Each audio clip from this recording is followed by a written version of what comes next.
and it's all on you. Thank you. Thank you very much, Andrei. I want to welcome all of you to the second part of this year's annual Quest Roundtable devoted to assessing the human resources of the Ukrainian armed forces. Before formally starting today's program, I will take a minute or two to give the briefest of reprises of yesterday's proceedings. The first three speakers, Ambassador Volodymyr Yurchenko, Ambassador Herbst, and the National Security Council Secretary Danilov, provided the gathering with two very distinct general messages. One, the ragtime armed forces that the Euromaidan interim government and the early Poroshenko government inherited in 2014 are whole dimensions removed from the military that has emerged from the cauldron of a 6-year war waged against Ukraine by Russian irregular and regular troops. In effect, the emergent new version has managed to fight the strongest army on the Eurasian landmass to a standstill, at least when matching ground forces against ground forces. Two, the West, though a bit late out of the gate, has shaping the said emergent Ukrainian military. While starting with training and auxiliary electronics, help has gradually graduated first to the provision of advanced small arms, including tank-killing javelins, and then to naval craft, whether the donated U.S. Coast Guard cutters or the more recently purchased Mark VI gunboats. And there's even talk of provision of air and air defenses, vidi the Turkish drones. The two panel discussions that followed, one to the devoted to the ground forces and the other devoted to naval forces, got a good deal further into the weeds. In both sessions, attention was devoted to getting even better results, getting to the point where whether Ukraine advanced into NATO in shorter order or didn't, it certainly would start getting the results, the deterrence power that NATO countries enjoy. With regard to ground forces, the panel comprised of Ambassador Courtney, Minister Zavarnyuk, General Ben Hodges, and Heritage Foundation Allison Center Director Coffey, took to listing the issues needing immediate or near immediate attention and then efforts that might take longer to realize. Short term, the need to finally phase out conscription, complete the professionalization process, the need for a strong program to promote retention, and the need for a truly effective NCO training program. NCOs being the heart of any Western military style were at the forefront. For the long term, however, Ukraine needed to get give its ground forces the ability to see future battlegrounds in real time. And General Hodges indicated a sophisticated intel information dissemination capability. With regard to naval forces, the panel is comprised of Professor James Shear, Admiral Kabanenko, Rear Admiral Montgomery, and Jamestown Foundation President Glenn Howard, clearly first focused on the need for the Ukrainian Navy to further properly train personnel, but eventually pointed out that all matters involved with maritime activity were actually rooted in creating a new mindset. That meant the final acceptance of an idea that Ukraine was going to pursue the building and deployment of a mosquito fleet, at least in the short term. No more sailing of largish corvettes that serve no other purpose but to show the flag. Once a proper mindset was achieved, one could set out the proper parameters initially for a real Ukrainian naval training and eventually for serious and effective activity. As Admiral Montgomery would summarize the later endeavor, that activity part suitable for a mosquito fleet, he would first aim for a true situational awareness of local maritime traffic, both civilian and military, then get to the point that sufficient force would be deployed to defend the sovereign waters of Ukraine, and finally start dreaming, he called it a midterm, about a real Black Sea presence along with NATO neighbors who had the same thing in mind. Okay, Now to the second day. We will continue to examine the specific elements of the Ukrainian armed forces, namely the air component and the general staff component. We will also focus today on two issues very relevant to our Western audiences. The importance of the preparedness of the Ukrainian military to one, NATO, and then two, to the United States. In fact, the first of these two topics is the first thing on the agenda today. So I swiftly turn to that and to the two individuals that will be partaking in that first session. It is actually named the preparedness of the Ukrainian military forces and its significance to NATO. The chair of that panel will be the Honorable Robert McConnell, an old friend.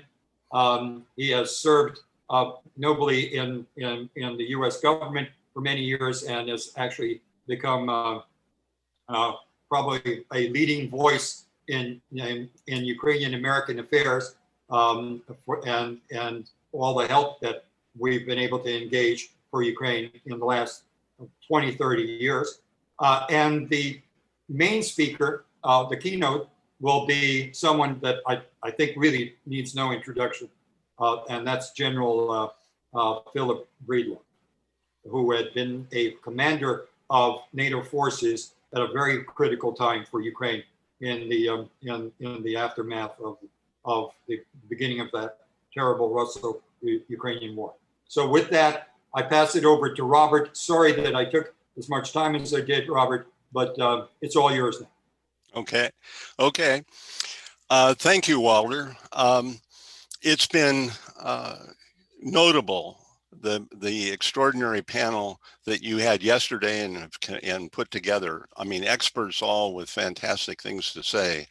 I mean, Ukraine's quest for a mature nation statehood is a timely topic, and it has been a timely topic for almost 30 years. Building a nation, I mean, these are things that I've said before and many of the audience have heard, but I'll say it again. Building a nation, independent and free, is no small task.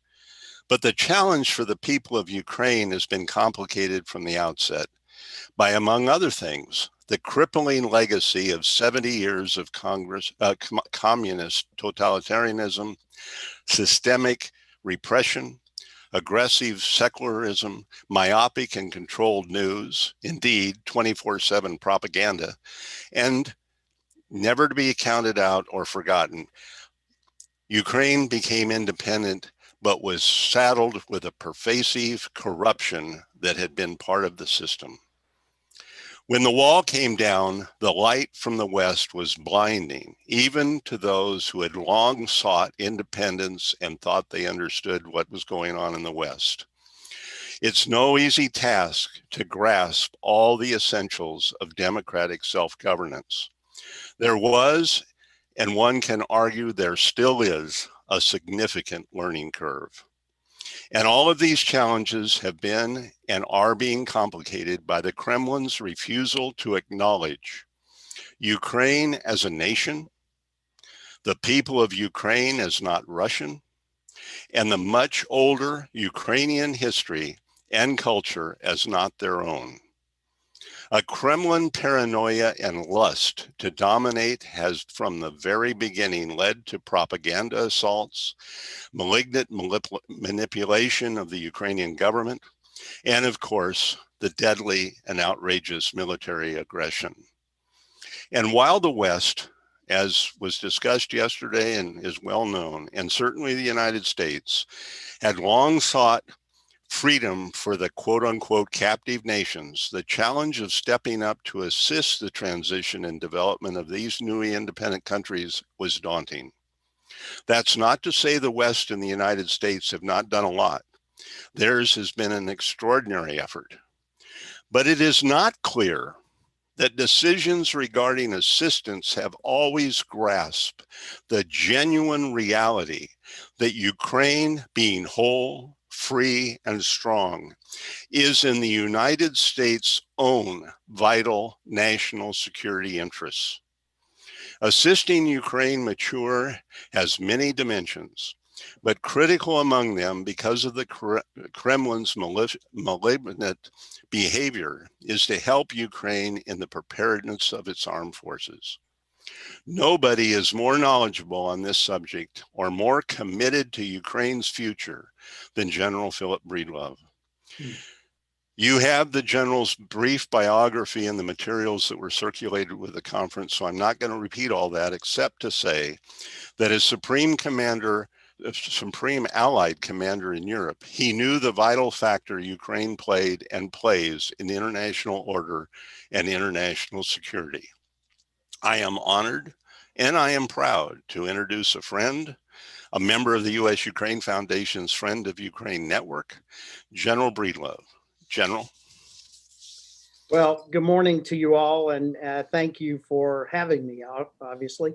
And to Walter and all the organizers, this is a superb and incredibly important event. And that's witnessed by the great speakers and the folks who were a part of the conversation yesterday. Those conversations, I would say, were superb. Sadly, most of the good things to say have already been said, but I'll try to hit around the margins. A quick note of introduction. I recently was asked to join an organization called Frontier Europe. Frontier Europe is an offshoot of the Middle East Institute, and they are focused completely on the Black Sea nations and the problems that our Black Sea nations face. And so I'll be working on that for the next several years to keep these issues at the front. So today I want to just offer about 4 thoughts and then rapidly get to your questions and answers. The first thought is really a question that I believe we have to ask ourselves every day. Why is it so important to NATO and to the West that Ukraine's, and for that matter, other Black Sea nations, but for Ukraine's military and defense establishments to stay on a Western course? I want to first start with some of the great things that were said yesterday. I was so proud and happy of the remarks of the minister as he focused on some things that were clearly also the things that I believe need to be focused on, and other speakers as well. One of those, and the first one, was readiness. We need to keep focusing on the readiness of our militaries. And as was just mentioned by Bob, and others, the performance of the Ukraine military, especially the ground forces, has shown that they can stand to the task, but we still have work to do. The training at Yavriv and other places that are going on are key and essential, but we need to move beyond where we are. And the first place I would move beyond was brought to the discussion by Ben Hodges yesterday, and that is, we need to keep focused on exercises, but these exercises need to grow, and their scope needs to increase. We talked yesterday about the possibility of even mobility exercises, not just kinetic exercises, but the fact that the Western nations, be they NATO or EU, become involved with exercising and bringing Ukrainian military, especially the Navy and the Air Force, along, I think is critically important. And then happily, as I spent 3 years in NATO focused on NATO's NCO Corps, I just was so happy to hear the minister talk about his NCO Corps, and that we need to continue the focus on professionalizing the NCO Corps and the young officers as they grow into completely new paradigms of how militaries are formed and how careers are grown and how knowledge is gained by those in these militaries. So again, really happy about yesterday. I don't have to tell this group that Ukraine sits abreast a critically important piece of shoreline that Russia believes is theirs and frankly seeks to dominate in the Black Sea region. Control of that sea, in other words, allowing it to become a Russian lake, is not where we want to be. It would allow Moscow to threaten 3 important allies of NATO and some great friends and partners of NATO. And so this body of water and the Sea of Azov as it connects is critically important to us. And we don't want to see it lost to our ability to influence. We hear a whole lot about non-Russian concerns as well. But what would we think about the old Silk Road, which ran through the Caspian and the Caucasus area, and the Black Sea as it branched then north and south? What would we do if we saw a nexus of Russian influence and Chinese influence trying to regrow this sphere of influence and sphere of movements? It's things that I believe that we need to, we meaning the West, not just NATO, but EU and other non-NATO and EU partners, we all need to be concerned about these things. How good would it be, and what would be the positive results if we saw Ukraine and even Georgia more integrated into our Western defense systems, and that we increased even more the interoperability of our forces so that we could achieve even that next level of ability to come to one another's aid? What a message that would send to the international community if we were to increase those engagements and ability to work with both Ukraine and Georgia. My second thought, I believe that NATO, this is my opinion, and I've been saying it for many years, it's my opinion that NATO and the West should show more resolve in supporting Ukraine, both politically and militarily. Where is the voice of the West now that says that what is going on in Donbas is wrong? Where is that strong political voice? Where are our world leaders standing and speaking to what continues to go on in Donbas and the continued occupation of Crimea? I think that NATO, and to a certain degree, the European Union's military, needs to get a better focused on its southeastern flank and the vulnerabilities in that southeastern flank.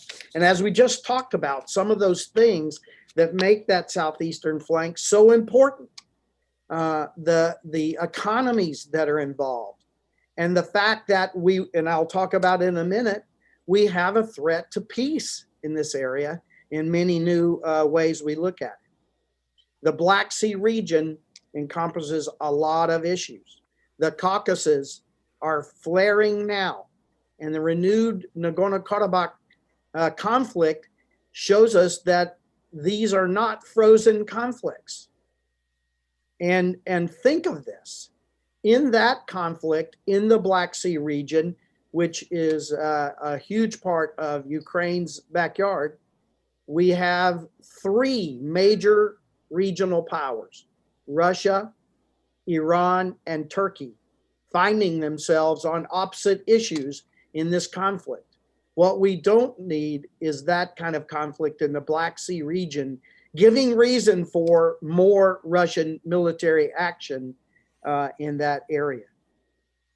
I won't talk about the Eastern Med, but you can see the same issues creeping into the Eastern Med, and the Eastern Med becoming problematic even inside of our alliance.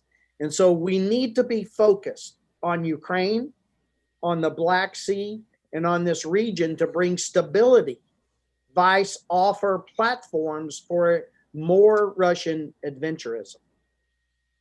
The third thought, and this is something I've been asking for a while, and let me just preface by saying I take no offense with the hardworking people in OSCE and other organizations.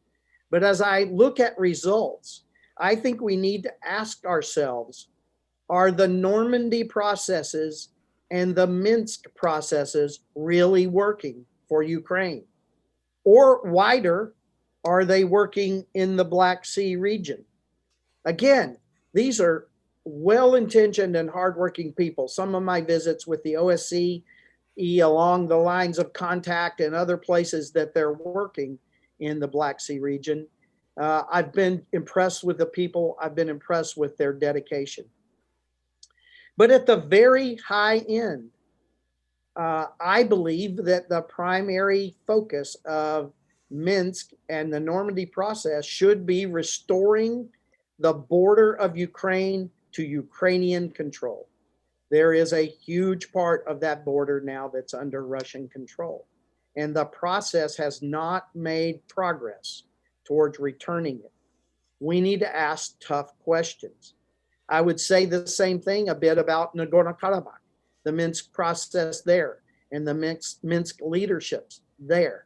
Are we beginning to make effect on what's happening in Nagorno-Karabakh? If you watch the results of yesterday, and I don't talk about anything classified, but if you watch the reporting out there about the number of armored vehicles, people, and equipment lost in this war yesterday, this is a hot war. Mm-hmm. Is Minsk working to settle that down? And so my third point is overall, are these processes working for Ukraine? Are we making progress towards restoring Ukrainian border to the Ukrainian people? And is it working in Nagorno-Karabakh? And then finally, I'd like to just end with a challenge, and I think it's really important. If we look at what happened in the Baltics, the United States and NATO never accepted the occupation of the Baltic nations. And there were naysayers that said, this will never change. It's not going to change. And now look at the Baltic nations. They are free and independent. They have chosen their own path in history. They have chosen their own associations with NATO, and they are looking in a very Western direction when it comes to values. And this is an important model to remember. And I would offer that we should never accept the Russian occupation of Crimea. We should never expect or accept the current Russian operation in Donbas. There are naysayers now that said, forget about Crimea. I argue, look to the Baltics and what can happen when the Western world shows its resolve in never accepting what has happened here. A foreign military who was signatory to many agreements about this nation used its land force to invade a country and change internationally recognized borders. We should never accept that. We should hold our resolve and take those actions to demonstrate our resolve for the people of Ukraine. I look forward to your questions this morning. Well, let me start if I can. I mean, I think I know the answer. I know where you are, but it seems and has seemed for quite some time that while the United States and the West is supportive of Ukraine in many ways which have been discussed, there is a hesitancy. There is a hiccup. There are times when you hear the influence or the thought that, oh, we can't do that or we shouldn't do that because Putin will be offended and it will trigger, negative reactions from Moscow. It seems that we pull our punches a lot. What are your thoughts about that view? Well, I think it's critical. And I think that people like Ben Hodges and I have been talking to this for some time. And I captured the words just a little bit different than you did, Bob, but they're much the same thing. And let's be frank. Let's be intellectually honest. The United States now for almost 12 years has been pulling back from some leadership positions that it really had held in the past. We have retrenched in our engagement with the exterior world across the last 12 years, in my opinion. And those were decisions that were made beforehand. And now we are dealing with the results of some of that retrenchment in leadership out there. I agree with you. We have been supportive, but it's been hesitant. If we had taken the decisions on javelins and things in the first 2 weeks that we took almost years to make, things might have happened differently in some of the battles in the salient between Debaltseve and others. So this is important. I like to say that during this time, you described it a little differently, but we have self-deterred because we are worried about provoking Russia. And I just ask myself and others over and over, provoking Russia, when are we going to be provoked? Which should we have been provoked after the 2008 invasion of Georgia? Should we have been provoked after the first invasion in Ukraine of Crimea? Should we be provoked after the invasion of the Donbas? I wonder at this continual self-deterrence based on not provoking Russia. Clearly nobody wants to instigate a war. That's not what we want. I don't even actually believe the Russians want to fight us. They want to impinge on their near neighbors in ways that we don't respond, and yet they get the results that they want. And we have to figure out how to deal with that. And we have to be proactive in our support, as opposed to what has been for almost 12 years, a more reactive and passive set of support. I'm looking at a question here. If Ukraine if Ukraine keeps Crimea, or It's if Russia non-nuclear. keeps Ukraine, remains nuclear, if it heads to Russia, it would become a zone of nuclear weapons. How do you comment? I mean, I'm struggling with that question, but the fact of the matter is that Russia has non-nuclear.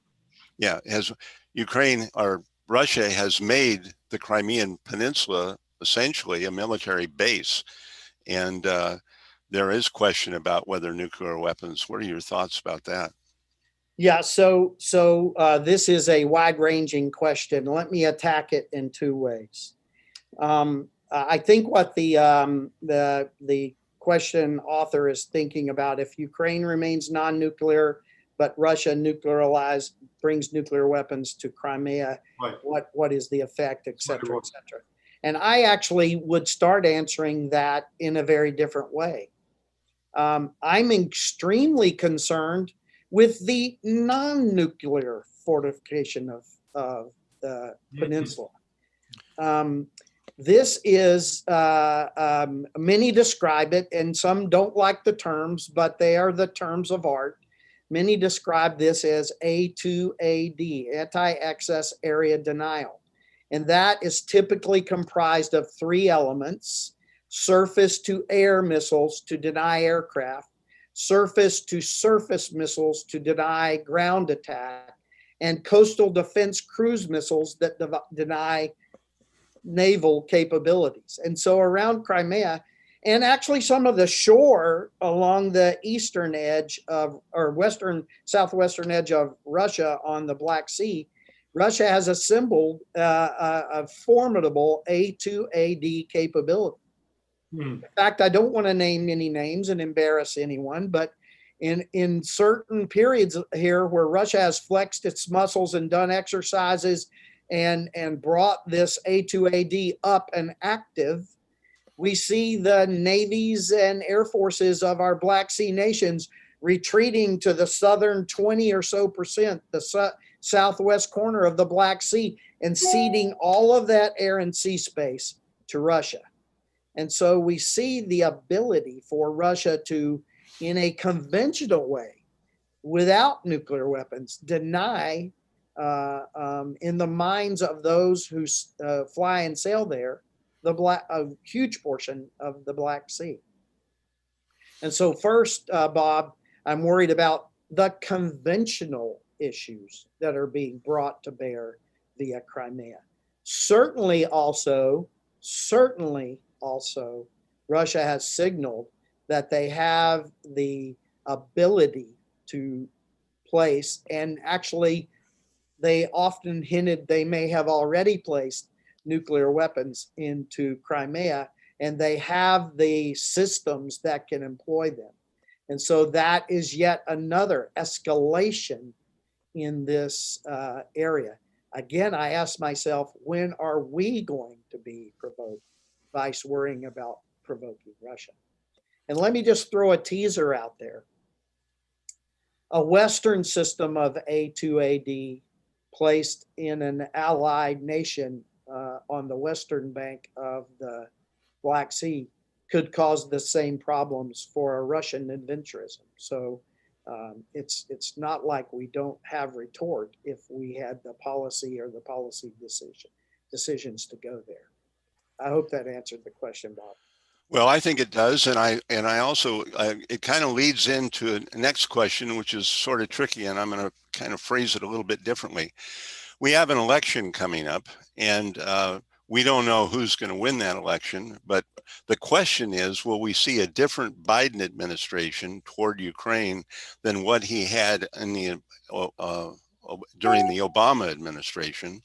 And I would add to that, do you see, if Trump wins re-election, I mean, it's a broader question, you know, what do you see after the election in the possibilities of the US's confronting of Russia relating to Ukraine? Bipartisan question. So yeah, Bob, this is tough to answer in a bipartisan way, but I'm going to try to do that. As most of you have heard me say many times, I remain apolitical.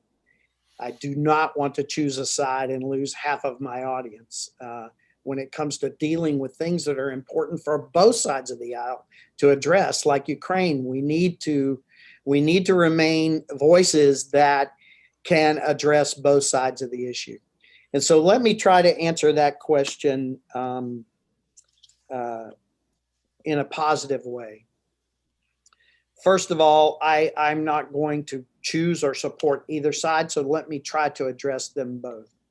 In a Biden administration, I think it's important to look at those people who would be at the next level, the people who are really helping to form policy and then enforcing that policy. Who would be the SecState? Who would be the SecDef? Who would be the National Security Advisor? And so I think in the Biden camp, you see folks who clearly will focus on and understand the Asia Pacific problem.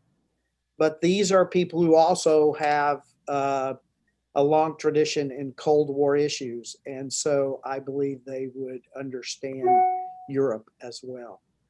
And then if you look at some of the recent speeches and talks by that level of people in the Trump administration, you see some changes as well. If you listen to the SecDef as he spoke the other day and made some very, I think, good remarks about NATO and what the president intended for NATO.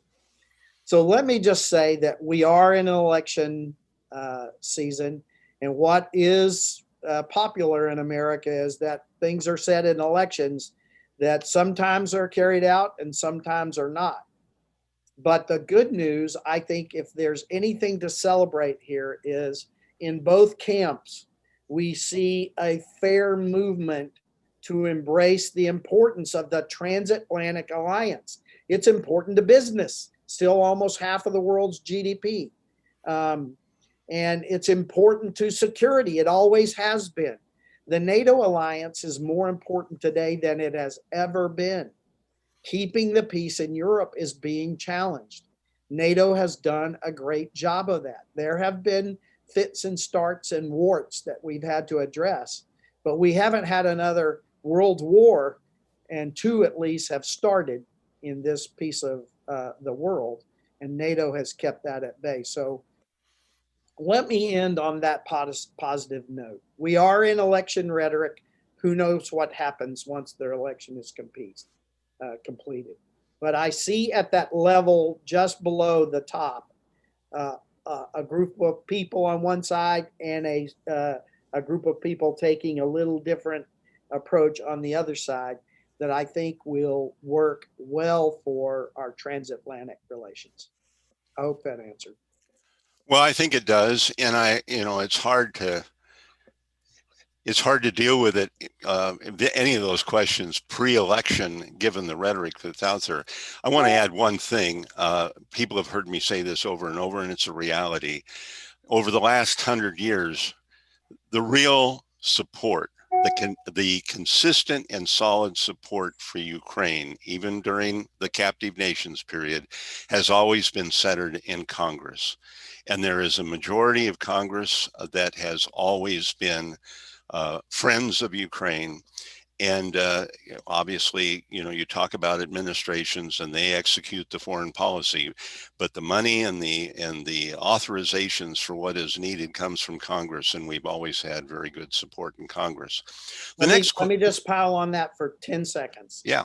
I would tell you that as the SACEUR, not as the U.S. European Command Commander, I'll address that in a second, but as a SACEUR, I saw there were some minor differences in approach, but I saw strong bipartisan support to the transatlantic relationship and the support to transatlantic security relationships. As the U.S. EUCOM commander, when I had to go back and advocate for American forces and budget, etc., I saw that even more demonstratively that our four committees, HAS, SASC, HAC, and SAC, while they did have their little internal issues, there was solid support, and they were able to garner solid support from the rest of the Congress in both the upper and lower house. Thank you. Here's another question, General. Russia's extensive use of private military contractors in Ukraine, IG, the Wagner Group, and elsewhere as instruments of national policy for operations in the gray zone, but refuse to accept responsibility and accountability for their employment. Any ideas about how the U.S. and the allies in Ukraine might respond? Well, this is a place where we can go back to one of my remarks. The West needs to show resolve. And one of the things the West needs to show resolve in is calling this out for what it is, being vocal about it. The big leaders of Europe need to be vocal about this problem. It goes back, if you remember, when our headquarters in Mons said, these little green men are Russian soldiers. Remember how the world sort of waffled around about, well, we don't know. We don't understand that. We don't see the intelligence the way you see it, et cetera, et cetera. And some of them actually carried that tune right up until Mr. Putin admitted they were Russian soldiers, but they were on vacation and holiday.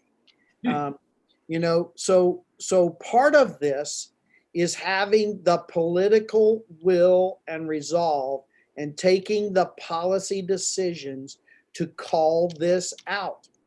These are Russian formations executing Russian foreign policy under the direction of and payment by the Russian leadership. And if we had a strong international voice that called that out, we have now steps that we could begin to take. But until we quit waffling on these kinds of things, we're going to be challenged. Here's what worries me.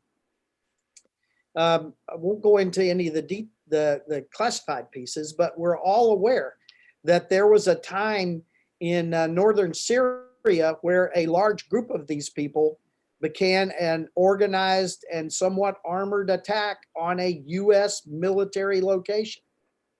And Western air power, more than just U.S. air power, but Western air power really took the force down in a big way.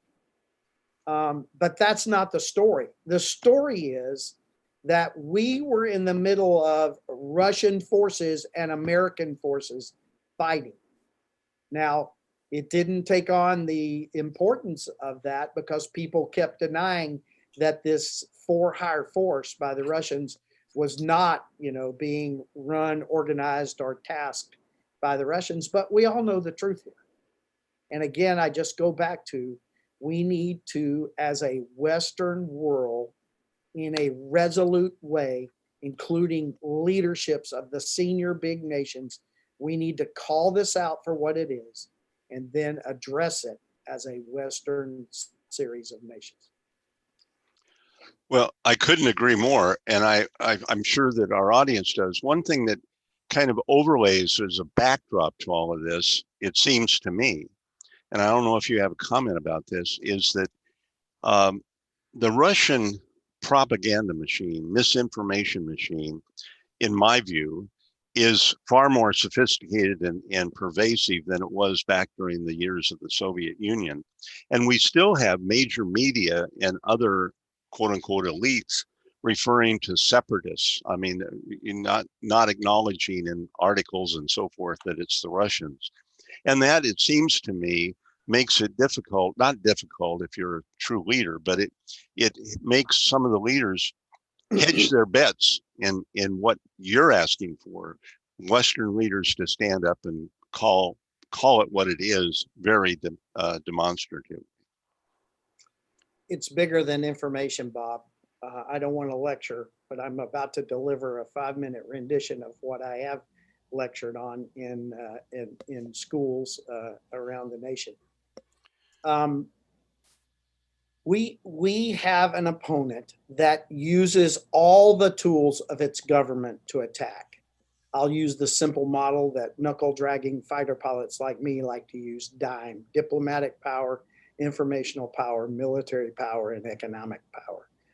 When Russia attacked Ukraine, diplomatically, they set about discrediting Poroshenko, discrediting the Revolution of Dignity.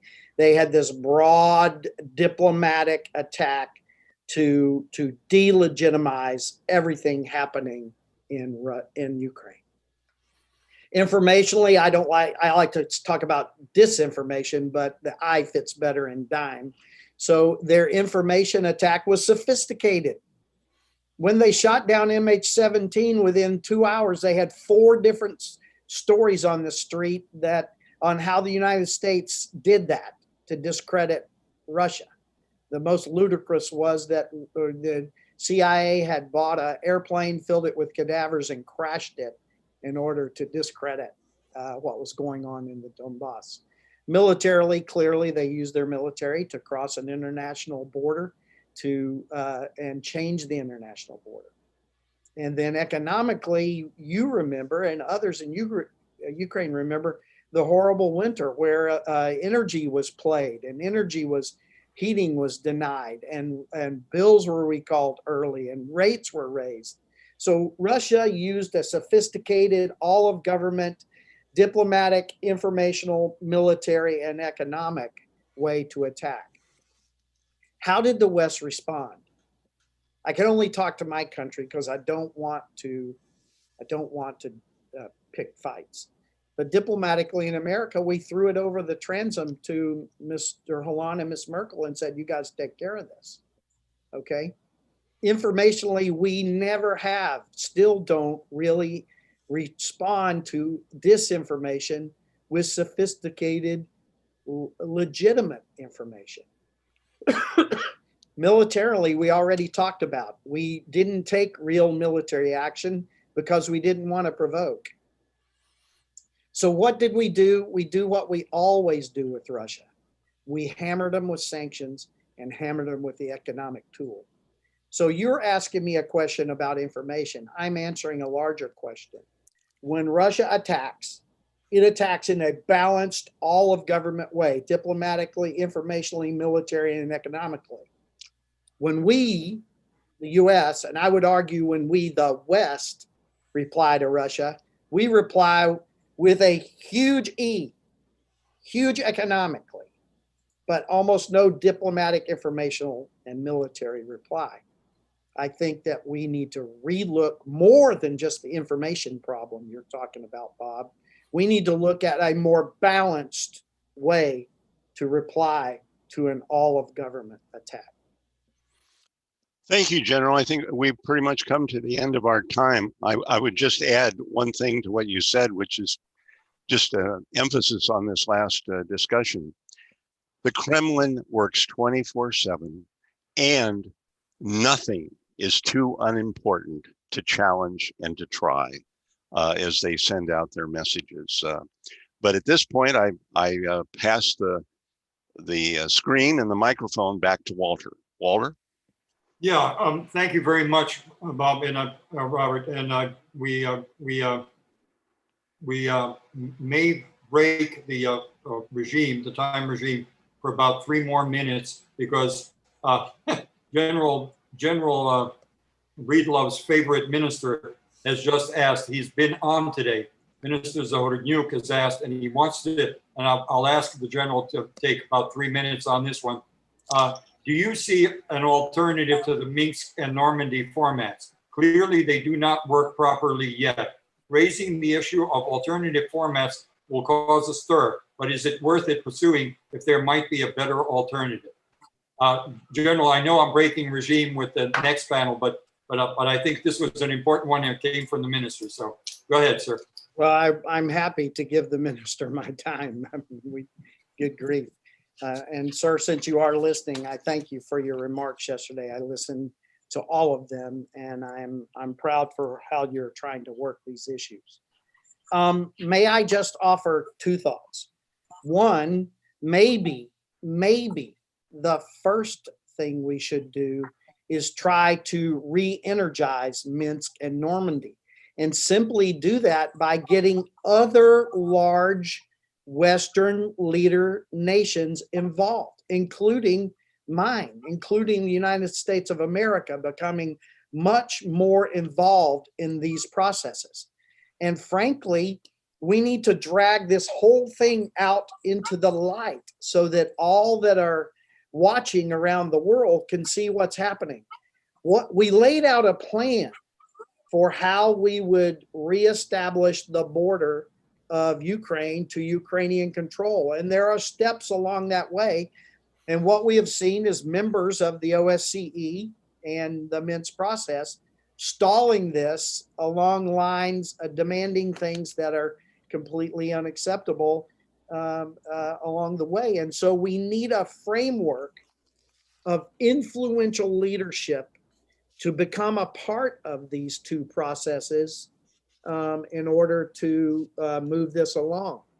I think that would be the first and best answer because, as you so correctly point out, sir, it would be hard to push them aside and then do something completely new. That would be really hard to do. And so maybe involving, again, leader nations in the West to be more emphatic that this is important to them and that we need to move along, that we don't want to sit in this status quo of no progress. Secondarily, you mentioned it, sir, and that would be to start afresh. But the answer would be the same as I just gave. If we started afresh, what has to happen is that the big leading nations need to become actively and vocally involved and become a part of the process. And the world needs to see an objective review of those things that are asked for in these agreements in order to move towards the reestablishment of the border, which is the ultimate end goal. Sir, I hope that opens your or answers your question. Again, I thank you for your remarks yesterday. Thank you very much. Thank you very much, General Breedlove. Thank you very much, Robert.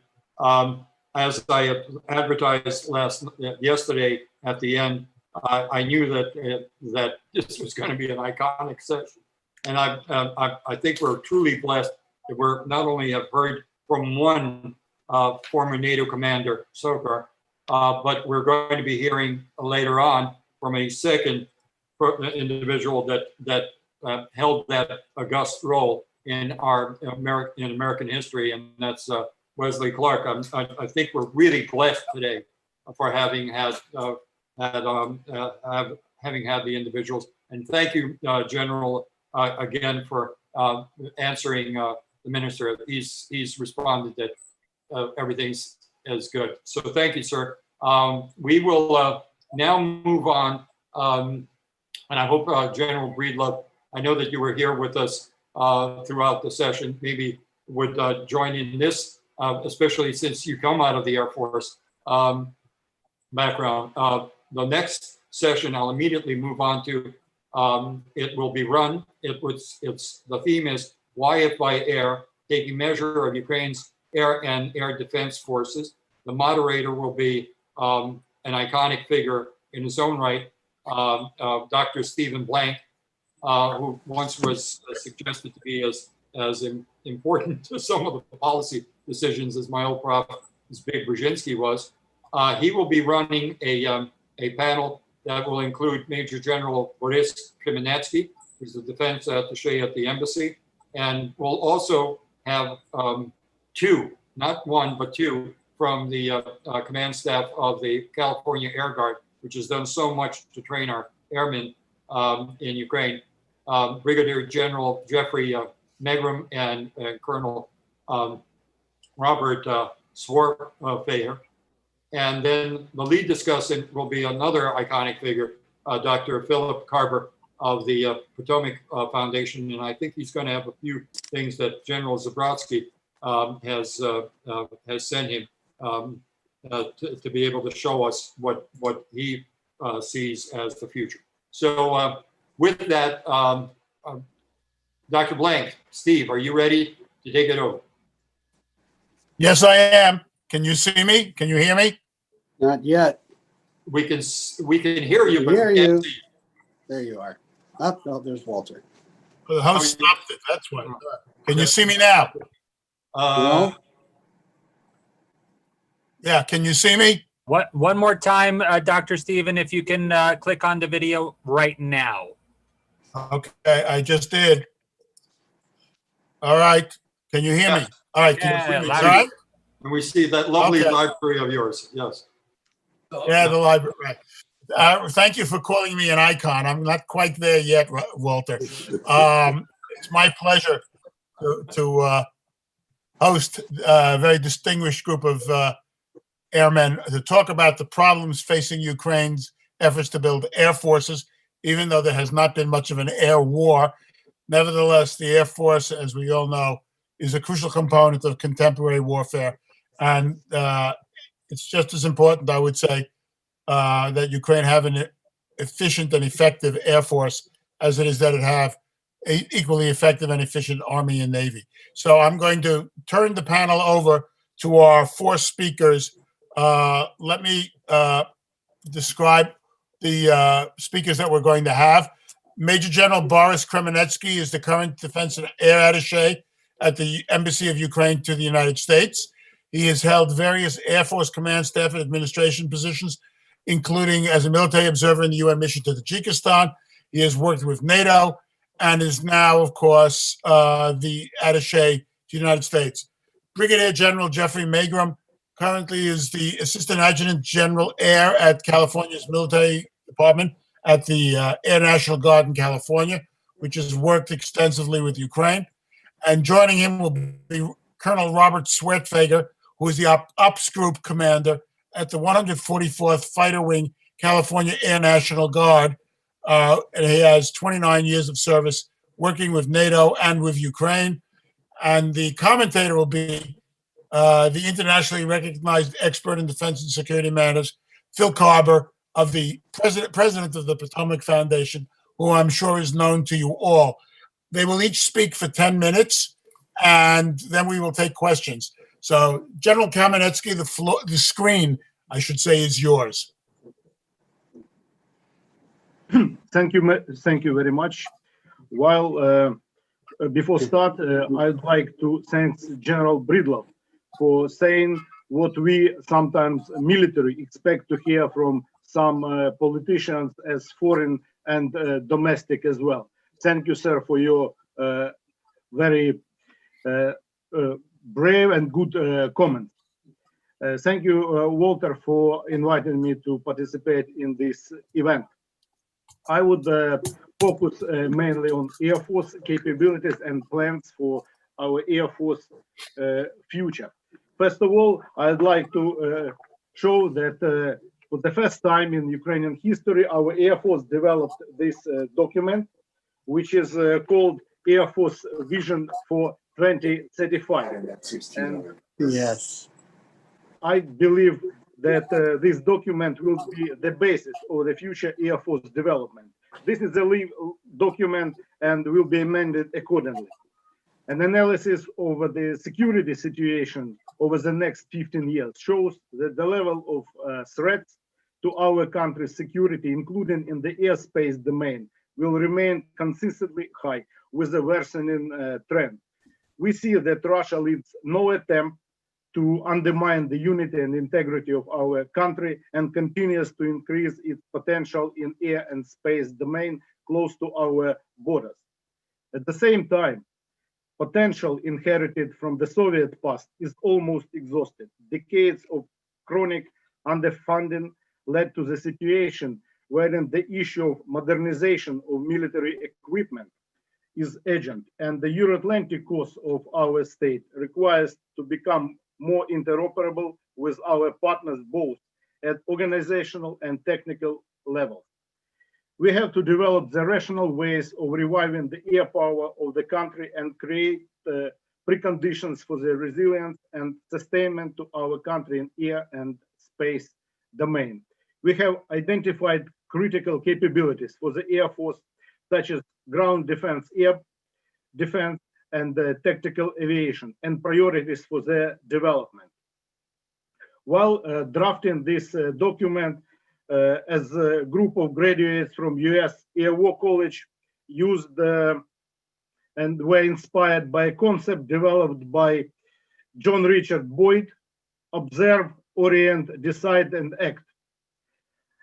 It's time to finally break from the past, both on mental and technical level. You may know that till 2014, we used all the manuals, including in the Air Force, just translated into Russian in Ukrainian. But war with Russia changed everything. Mentality, tactics, but so far did not change our platform.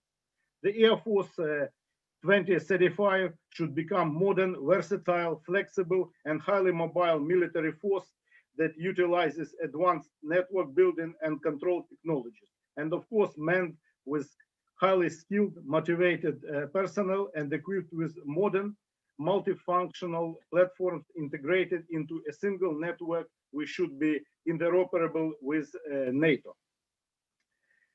This task will dominate for next 15 years for Ukrainian Air Force. And of course, the powerful fusion of people and technology is the foundation for our further development.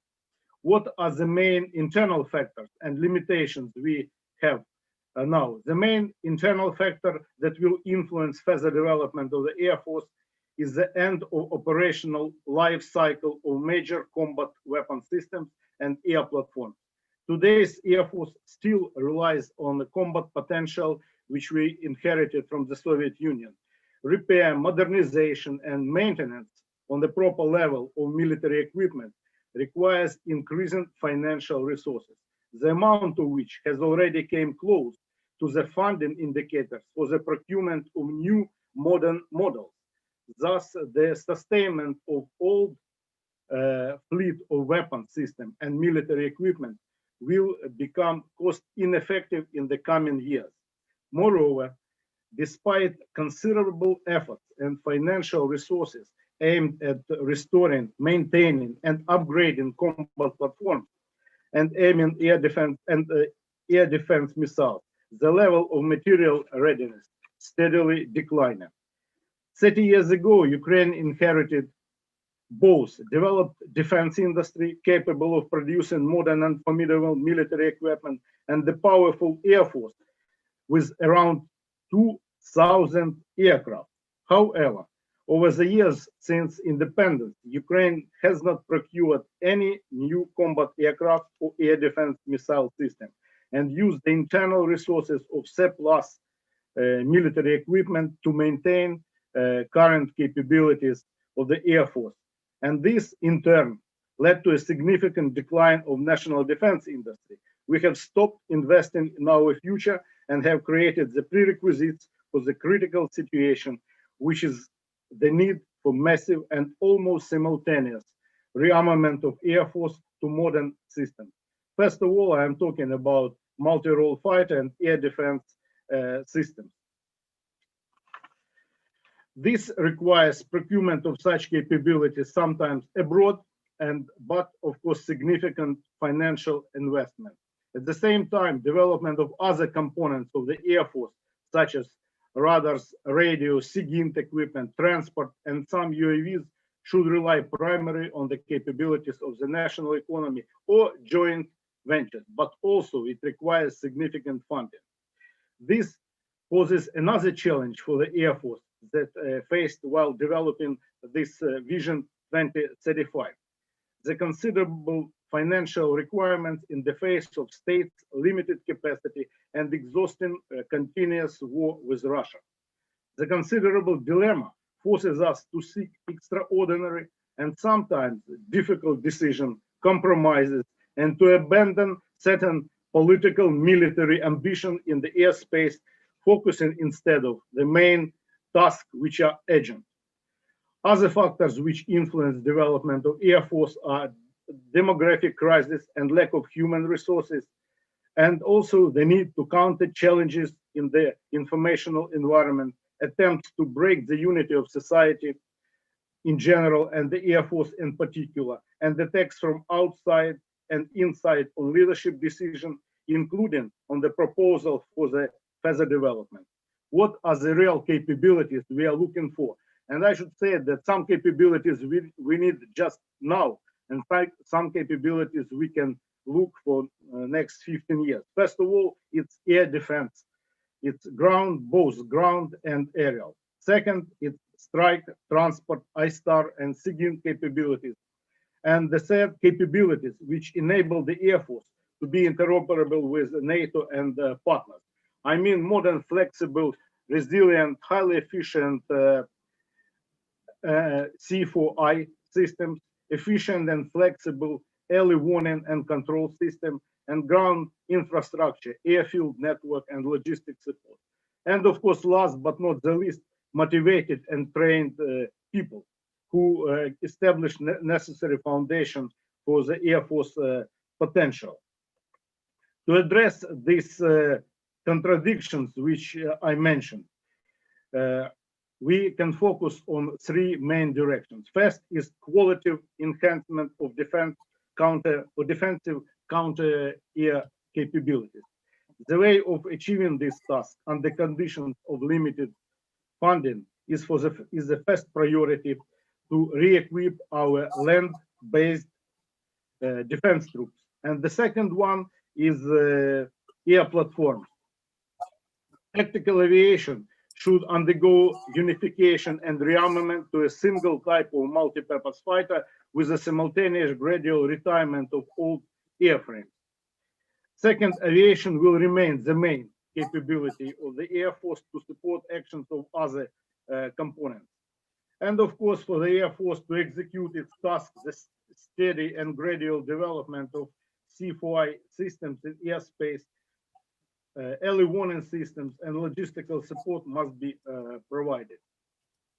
I have to say that existing model of tactical aviation in Ukraine, composed of branches, fighter, bomber, attack, reconnaissance, and armed with a wide range of aircraft, such as MiG-29, Sukhoi 27, Sukhoi 24, 25, should unify and transform into objective force model of one multifunctional type of platform. Our vision says that we, during next 15 years, we have to acquire one type of multi-role generation 4++ fighter. It mentions some types, but I'm not going to do it now. The end strength of tactical aviation, which we envisage with new platform, is around 72, 108 multi-role fighters, but combat potential at the expense of re-equipment to a new multi-role model will increase significantly. Well, talking about most painful, it's resources.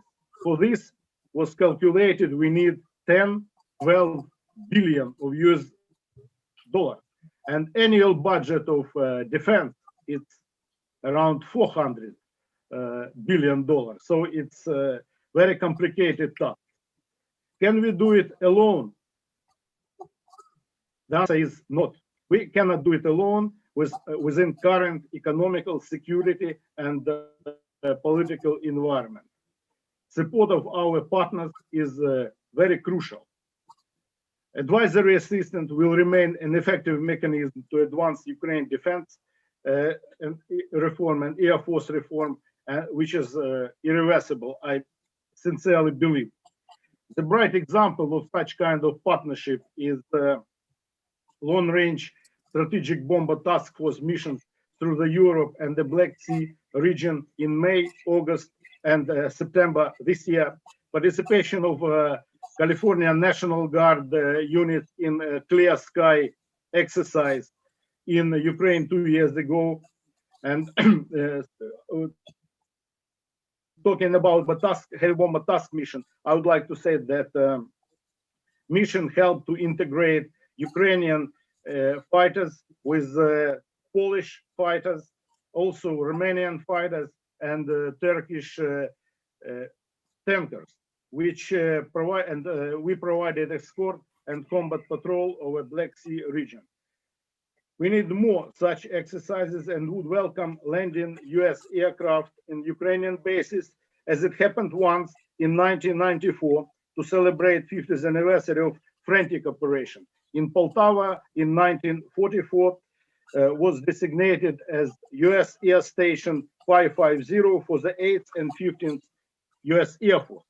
The temporary deployment of US combat aircraft in Ukraine will not only support the development of interoperability, but will show also partnership, support, and increase morale of our population that we are not alone in our fight with Russia. It's extremely difficult to talk now about technical part of new frames and so on.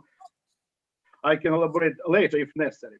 But now we are facing many critics and skeptics of our plans and ambitions, which are mentioned in this Air Force vision. But what gives me personally hope that the only one survivor of terrible air crash which happened months ago in Kharkiv, 20 years old cadet, confirmed that he is going to continue flying. Thank you very much. I'm ready to answer questions if there are some. Thank you. Thank you, General Kamenetsky. We now hear from General Megram and Colonel Svetveger. General. Good morning. Good afternoon, everybody. Good morning, Dr. Blank. Thank you for the floor. Thank you for the invitation to talk about what California has been doing with the Ukraine at this partner status that we've had for more than 26 years. As General Kremenetsky said and described in that 2035 vision, or as he talked about moving towards that 2035 vision, there may be some out there that are skeptics. I will tell you that the people sitting here have been working with the Ukrainians now for more than 26 years. We started working at the very tactical level with the Ukrainians, focusing on mainly security within their country, going rough and ready exercises that we did, working with their internal forces to be interoperable. We then moved out to preparing them with working with other nations to prepare for outward aggression coming in during large-scale sporting events. And then we began to build up to deal with what amounted to our participation in Clear Sky.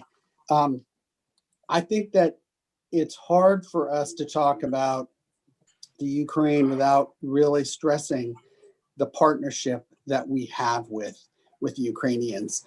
Our boss, Major General David Baldwin, has been involved with the state partnership with Ukraine for almost the entire 26-year period that we've been working with them.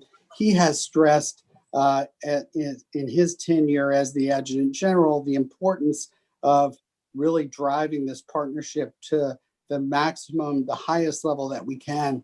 And I believe we've done that.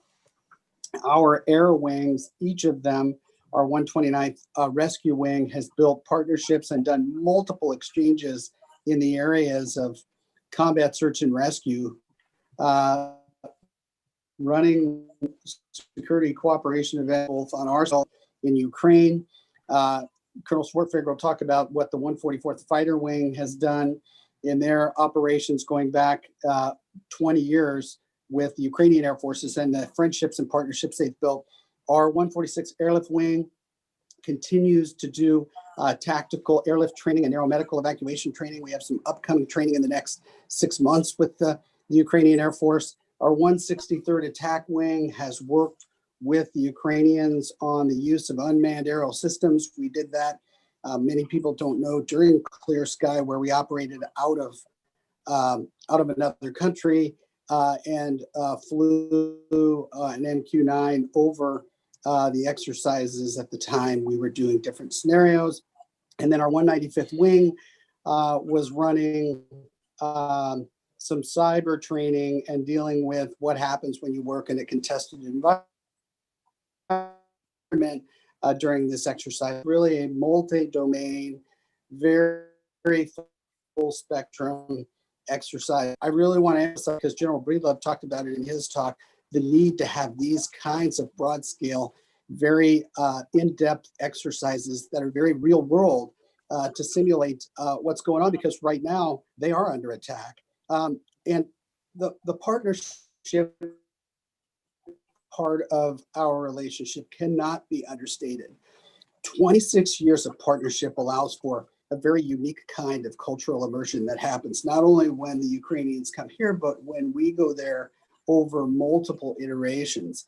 And it builds this very strong level of trust and a bond to the point where when they were under attack, they called our Adjutant General and said, "What would you do?"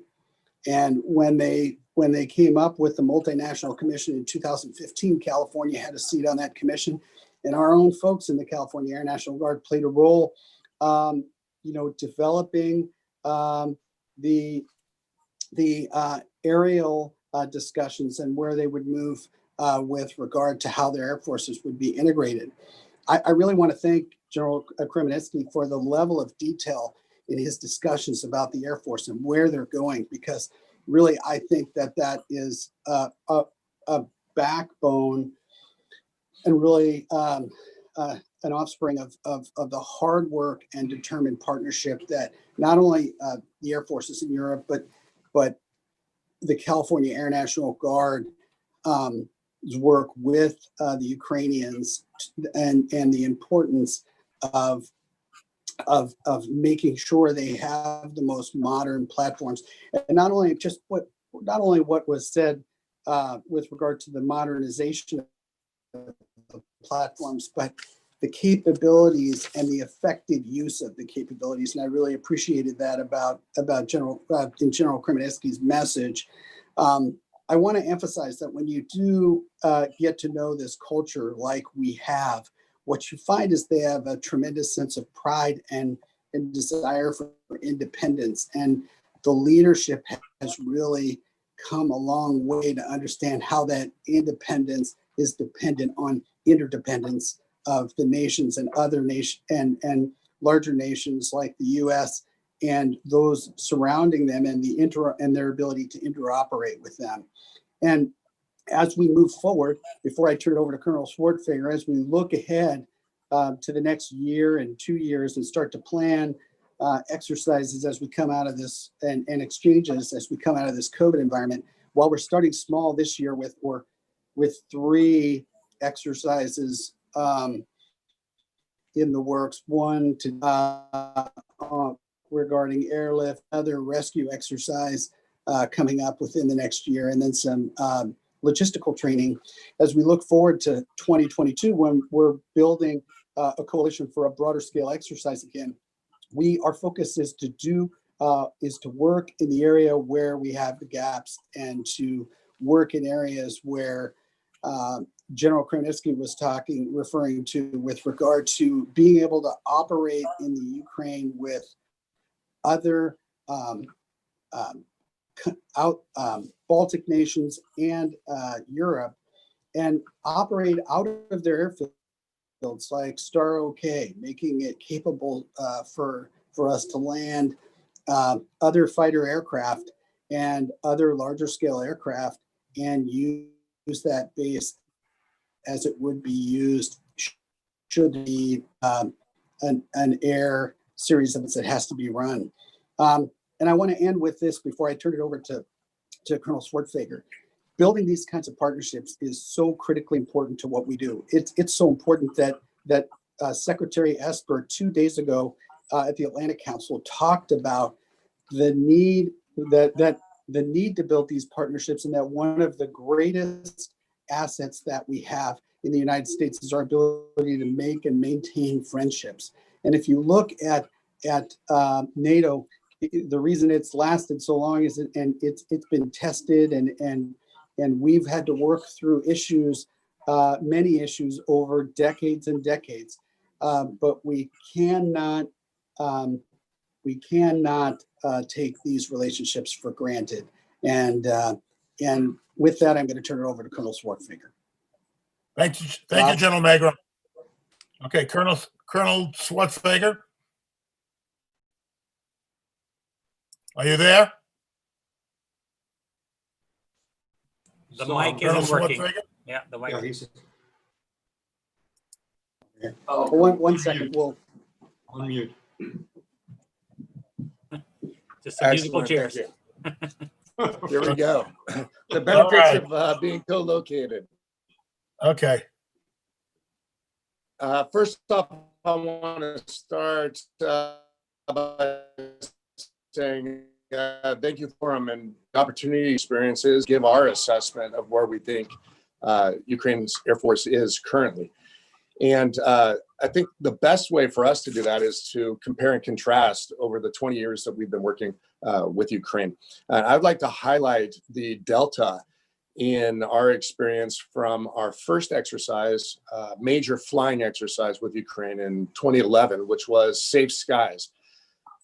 This was obviously pre the annexation of and occupation of Crimea and the Donbas conflict. And I want to compare that with our most recent flying exercise in 20, which was I had the privilege of being involved heavily with both of these. My wing was the lead wing for both exercises. And we'll talk about the scope and size. And within this discussion, you will see, it'll be very apparent to the entire audience where we felt Ukraine's Air Force was before and where they are now and where they're trending in the future. And I absolutely pick Breedlove's declaration that we need to do more and more exercises.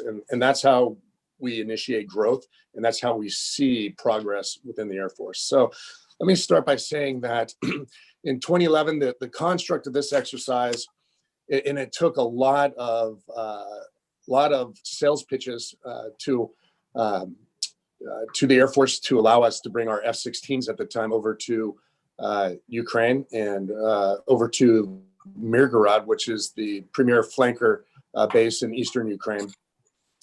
And the construct of that exercise was that Ukraine and Poland were both co-hosting the Euro Cup soccer tournament in 20. And so through our minor engagements, they brought up the fact, hey, California, you guys host Super Bowls, you host World Series.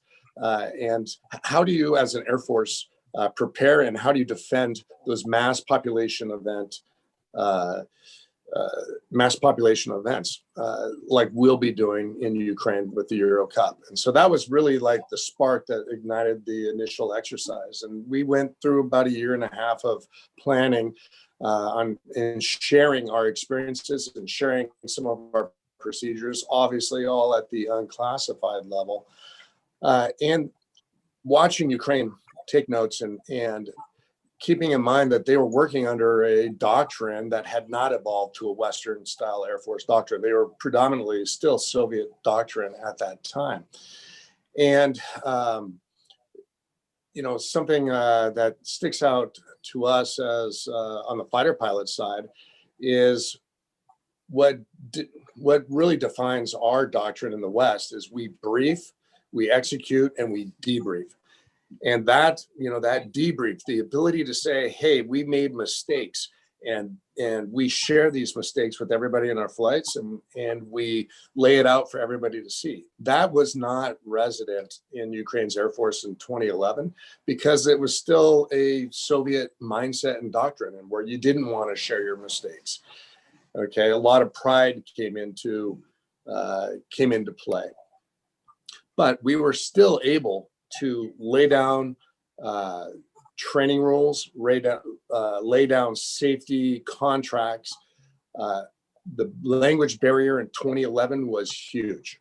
As a matter of fact, we used not the combat controls, but the GCI controllers to basically translate between the aircraft, one speaking Ukrainian, one speaking English. And so the confines of that exercise and the challenges were extreme. And our biggest focus area was safety and just making sure that we don't have, an aircraft incident based on the limitations that we were facing at the time.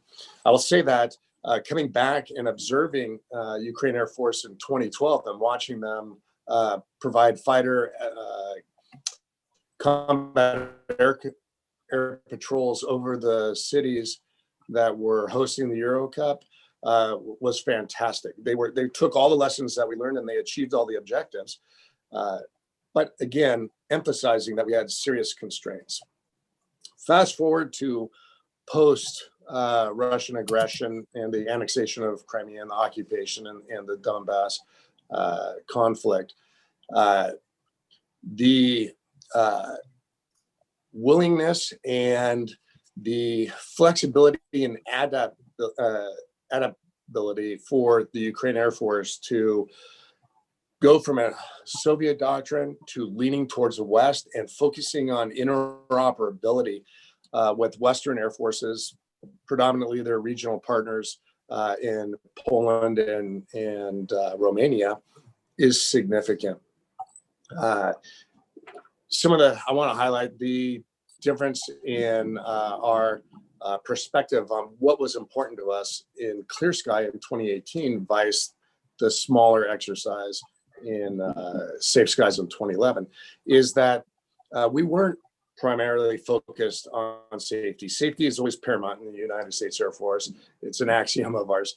But we were more focused on interoperability and how do we integrate Ukraine Air Forces with Western Air Forces, not just the F-15s that we brought to Staro-Konstantinov, but also cross-border missions with Poland and Romania. And so to say that the scale of difficulty for this exercise in 2018, when compared to the 2011 exercise, you cannot overstate the advances that Ukraine Air Force made.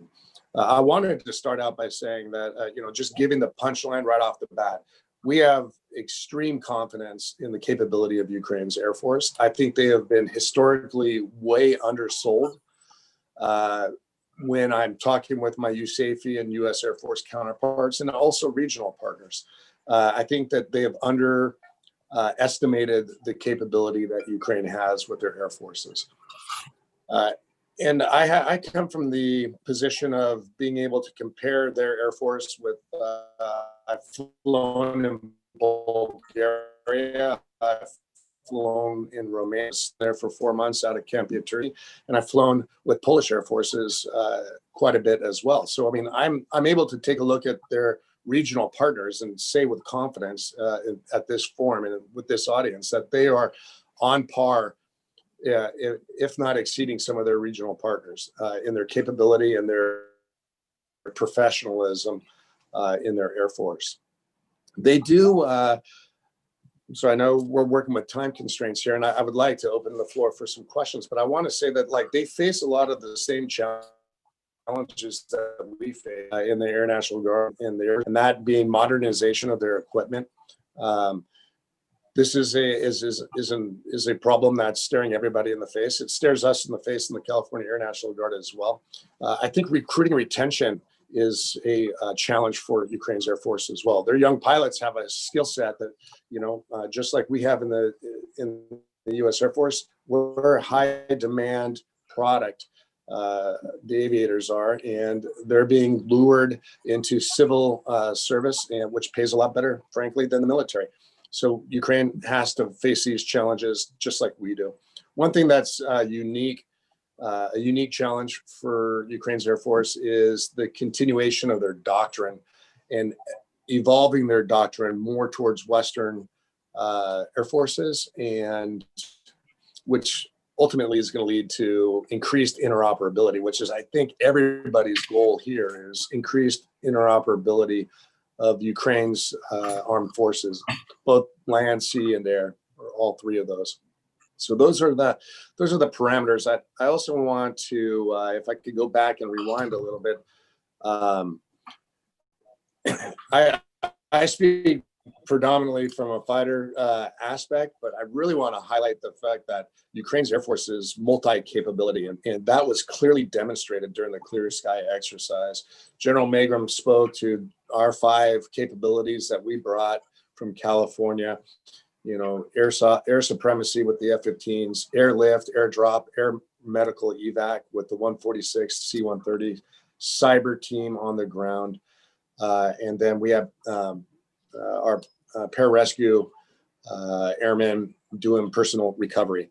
So that was just the California component. We had USAFE participation there, and we had JTACs, and it was 9 nations that participated in Clear Sky. And it's this kind of rigor and this kind of challenge in the exercise that I really think pushes the capability line forward and to a more interoperable state with the regional partners, which the end result obviously is regional stability. And it also achieves the COCOM's objective of deterring Russian aggression, which is his #1 priority. So all these things, when we scope these exercises, we point towards benefits for Ukraine, benefits for the United States Air Force, and obviously benefits for the COCOM there regionally as well. So with that as our backdrop, I'd like to open it up for questions. And but before we do, I also want to highlight one last thing, and that is over our 26-year partnership with California and Ukraine, we have trained together both in Ukraine territory and also in here at Homeside in California. I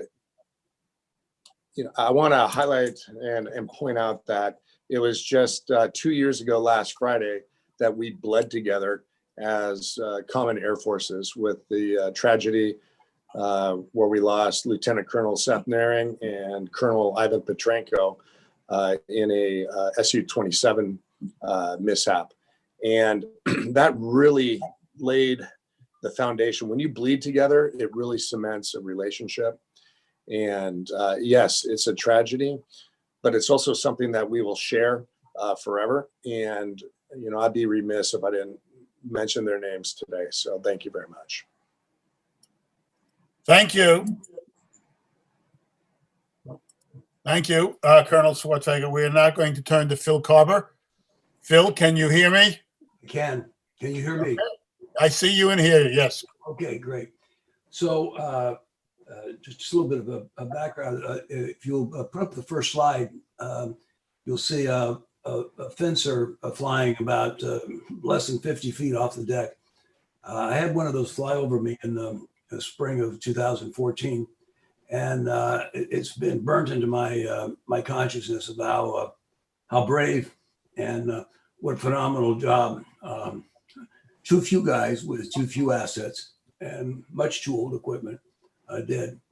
One other memory, it was now 6 years and 8 months since General Clark and I first arrived in Ukraine. And one of the first Ukrainians I met was a brigadier named Zabrowski, and commanded the what would become the famous 95th Air Assault Brigade, did the famous raid. And he spoke last year to, I guess in January, to one of Walter's sick, and talked about the importance of having a competitive strategy. And so he's now a member of the RADA and the Defense Committee, but he's campaigning for the elections this week. But I wanted to put his name along this because I'm going to borrow substantially from. Next slide, please. So I'm going to focus. I think we've had a really good summary of where Ukraine has been and the improvements that have been made. And there's nothing that I'm going to say that will be taken as criticism of the effort or the people. But my message is, unless something dramatic happens, Ukraine's not going to have an Air Force in less than 10 years. They already are down, if you pick your numbers, but somewhere between 120 and 140 combat aircraft, not counting the trainers. It's just not enough. They have a 2,500 kilometer border, which is their current air defense zone, but with developments in Belarus, it's actually extending even further. And yeah, they made progress. I was surprised and originally relatively critical when I visited some of the aircraft refit plants, because they were just operating on one turn of technicians a week, when they could be running 3. I kept asking, well, we have all these billions of dollars worth of aircraft. Why aren't you refitting them and bringing them back to numbers? They just didn't have the budget. So basically what they've done in the last few years, next slide, please, is if you look at that slide, for each of those aircraft, that's basically in the red is when they were going to essentially reach their service life. So the Ukrainians have made a huge effort to try to bring those back, those aircraft back, and in the process modernize them somewhat, refurbish them, and get them back flying. Otherwise, they would have already ran out of an Air Force. But again, so that's the good news. The bad news is you look at those blue bars, and they're ending sooner than later. So it's a real challenge. Next slide. Just as a quick summary, I'm not going to go through it in detail, but on the right is a MiG-31, and on the left is the improvements on the SUs. Ukrainians have been putting a lot of effort in components. I think they could have done more efficiently if the government had done a proper strategic audit of Ukraine boron. I call it porn, and I still call it porn because it's obscene that a country with that kind of technological talent and the potential to become essentially the not only the arms manufacturing base for Ukraine, but for many of the East European countries that still have a lot of old Soviet era equipment, hasn't been able to reach their potential. And the primary reason for that is not corruption. It is essentially the government likes the income from Ukraine boron. So the focus is less on providing the material for the military than it is actually trying to get foreign sales and so forth. And you get some really weird stuff going on, like way overcharging for your own military. If Stalin had been running this, Ukraine would have had 2 or 3 times the modernization of equipment, but they didn't. Okay, next slide. Which also shows a change in tactics and a combination of trying to get the air to be able to play in the ground environment and a very challenging ground environment. The Russians put in a very dense air defense system in the Donbas, And it was an enormous act of bravery for these pilots to go in there and go low on the deck and try and help their brothers in arms. They also took some fairly heavy losses, as did the helicopter pilots. Next slide. So why am I worried? Well, back in the Cold War, I was running the National Security Council first net assessment of U.S., Soviet, NATO, Warsaw Pact air forces, and we came across the Russian concept, which they were just really then initially developing, called the air offensive. And to be quite frank, it scared the hell out of us. Well, it hasn't gone away. And so, you know, we tend to talk about, okay, well, look at all the improvements we've made in a relative sense, relative to the threat and relative to the modernization of Soviet aviation and Soviet combined arms in the air offensive. And air offensive isn't just airplanes. It's ship-launched cruise missiles. It's SS-26s, a whole suite of electronic warfare, and a very complex attack plan. And basically, back then, it would run 3 days. So I basically plotted 3 days. We've done this, we've war gamed it several times with the computer simulation of air-to-air and air-to-ground combat. By the first day, Ukraine's Air Force is about at half strength. Assuming the Russians go after their airfields. Yeah, you can go to dispersal fields. By the way, there's been almost no improvement in hardened shelters. The Soviets had a lot of hardened shelters on Ukrainian bases, but they've basically been let go to rot. So there's essentially a very poor sheltering program. The Air Force is trying to add some battalions of air defense, but many of those air bases are not well defended. Not to mention the early warning radars and a whole other suite of things. This is at a time when Russians are introducing the Su-34, which is Su-24 on steroids. And it's a very effective strike aircraft. The MiG-30s, one hell of a fighter.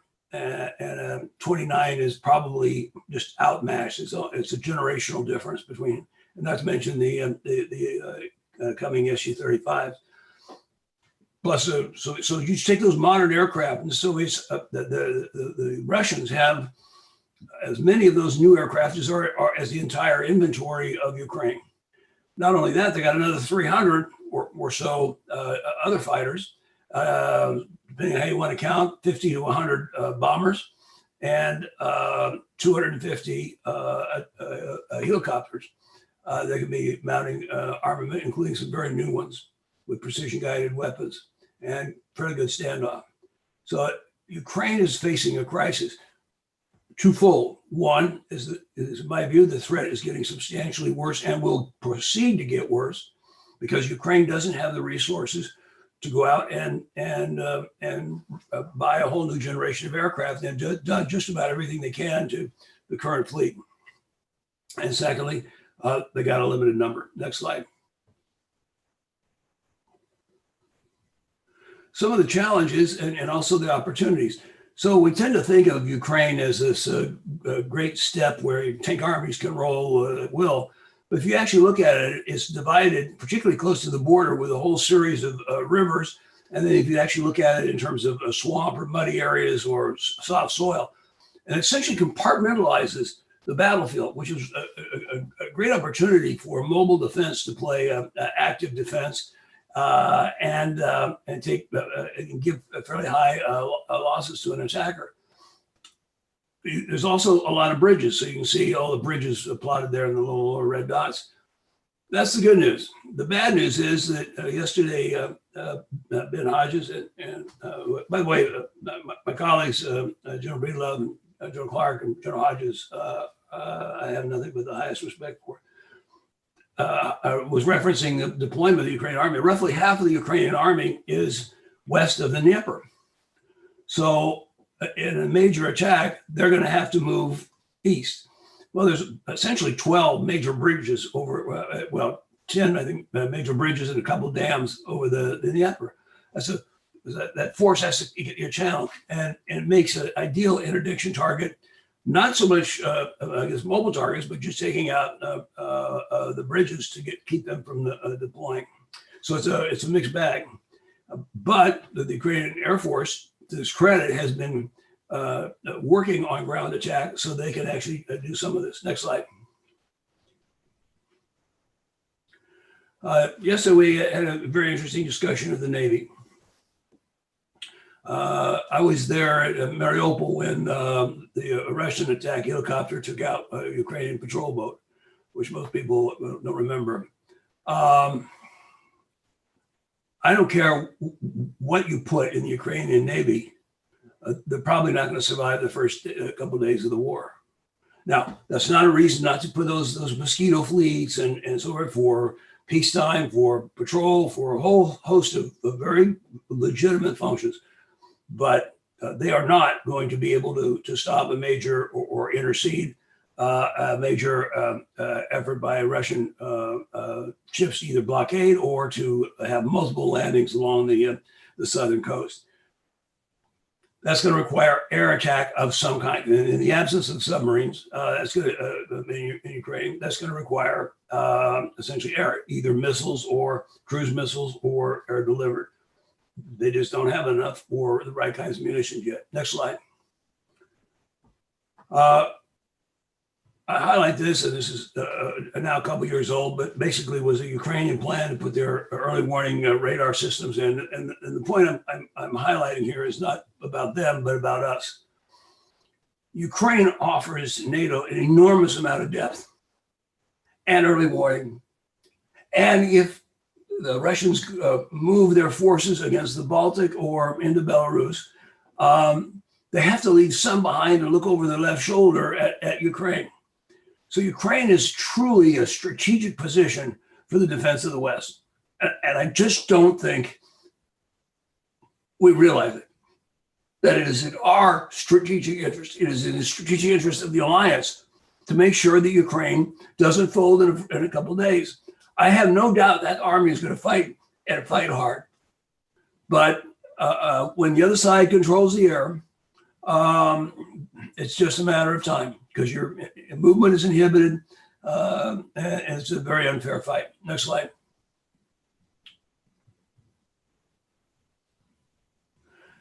So Zabrowski raised the issue of that Poroshenko had when he lectured to the U.S. or spoke to U.S. Congress in I think the fall of September of 14. Poroshenko raised the issue and nobody's ever responded to it for Lend-Lease. By the way, it's an interesting quote from the Washington Post. Mr. Poroshenko said last week he hoped for extensive Lend-Lease program from the United States that would supply the ragtag Ukrainian army with weapons and training needs to defeat the Russian-backed forces. He got a promise from Mr. Obama of $5 million in non-lethal equipment, including radios and goggles. It would have been less insulting to have offered nothing. Lend-Lease was an enormously successful concept in the early stages of World War II, both to keep the Brits in the war and also gave us a critical strategic position. And Zabrowski has raised the issue, hey, this is the opportunity for an interesting transaction for a president and administration who's into transactional strategy. Okay, well, this is a transactional opportunity. Next slide. So, still Ben Hodges' cool concept of a cauldron. So if Eastern Europe, as General Breedlove also said, World War I and World War II, which we were going to stay out of, but we ended up getting pulled in, and you know, as sure as we're sitting here, despite who's in the White House, if there's a major war in Eastern Europe, we're going to be in it. So it's in our interest. Well, so what's interesting is Ukraine, I use the phrase wave breaker. It's the one, it causes, as in a competitive strategy, it causes the Russians very serious dilemmas in terms of where they deploy their forces, how they spread them around, and so forth. We ought to recognize that. But the key is also to play smart, not rich. Get another concept of Zabrowski. He also made the point last year that we for years talked about assurance and we talked about deterrence. And he goes, wait a minute, we got it backwards. You have put in a capable defense, and that's what produces credible deterrence. If you have an ambiguous defense posture, that is an invitation for others to at least experiment and challenge and see how serious you are. And it gets worse with issues in Belarus. Next slide. So again, this was a Zabrowski a slide from his presentation last fall, and I'm going to add some meat to it. But basically, he divided it into sort of three things that Ukraine offers. One is air defense depth for the alliance, both to be able to see, to be able to react, and also to be able to defend. Those who flew during the Cold War remember how bad it was having that very narrow distance between the Czech and inter-German border and our own air bases. The distances are longer now, but the bases and the air posture of our allies in Eastern Europe, members of NATO, is much thinner and less protected than it was in the Cold War.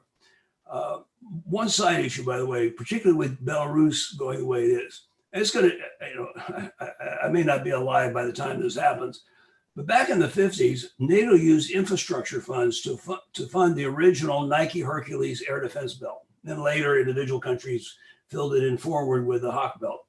Well, you're basically going to have a need to have an air defense structure that starts in Estonia, swings through Poland, and comes out in Ukraine. So Ukraine, again, is at the center of gravity of the air balance.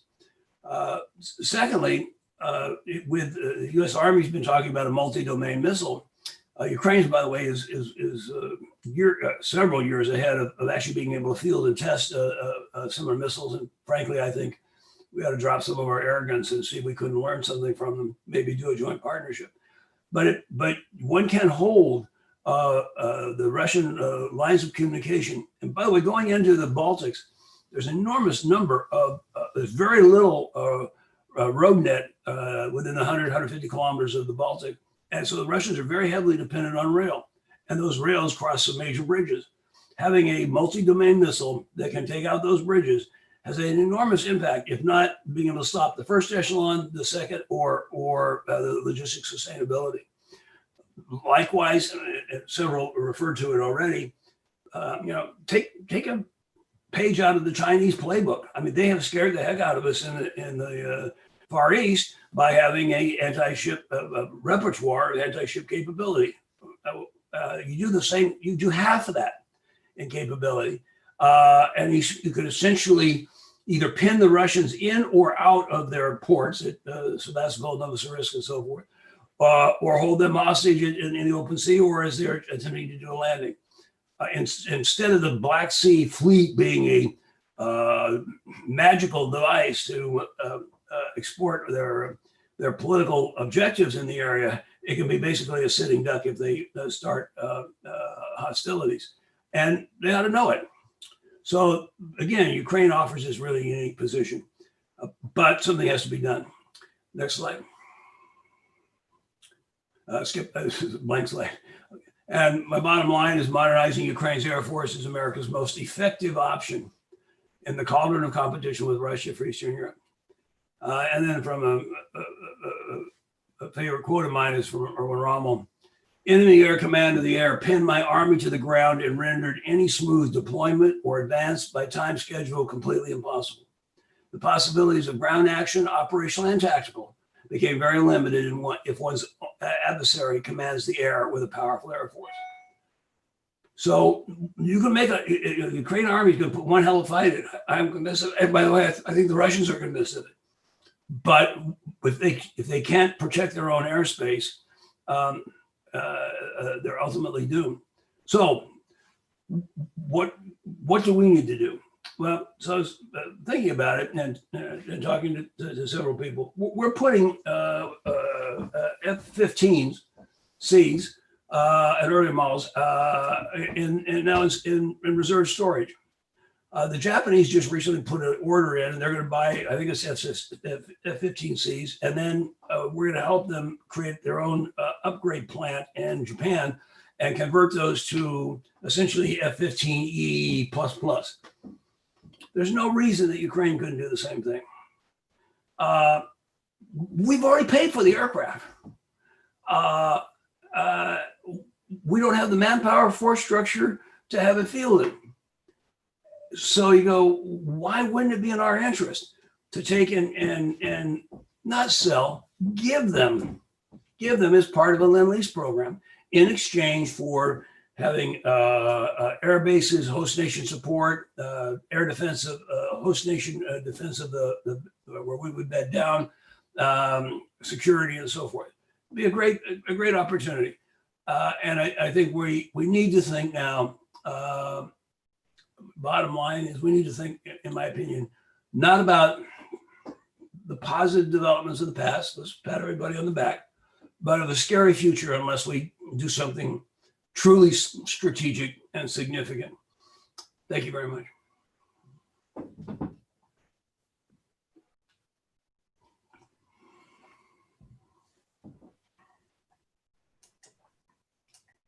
We're right on time. Steve, you need to unmute.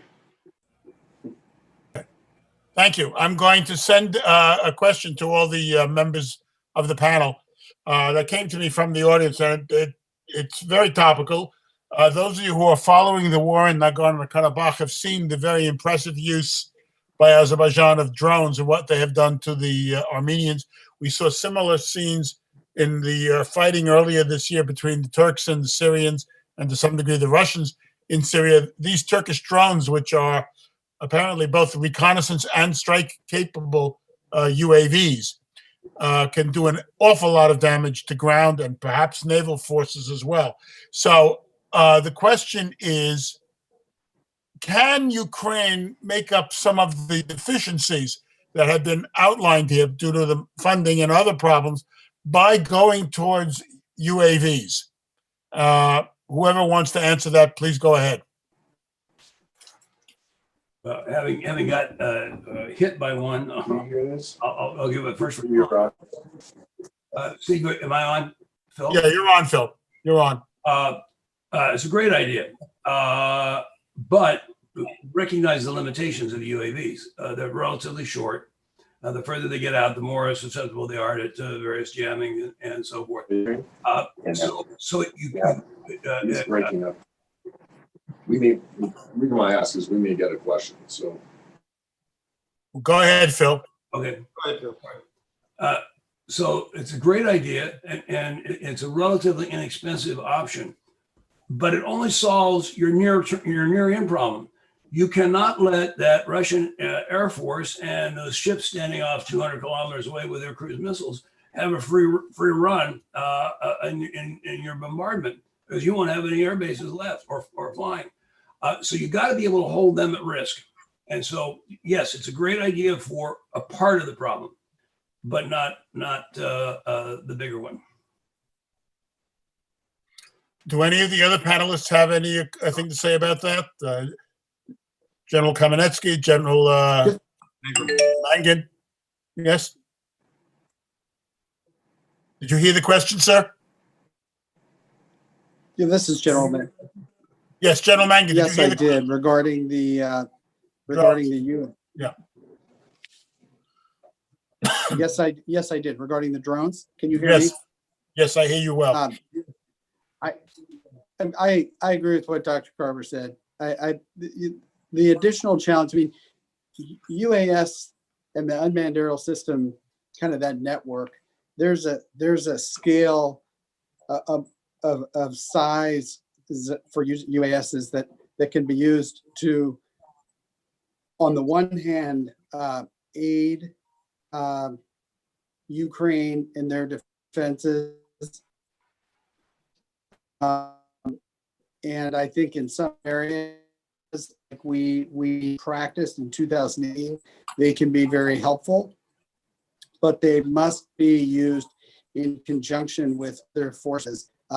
And like Dr. Carver alluded to, you really have to have control of the airspace and control of the air domain to use those in a way where you can have an effect over the enemy.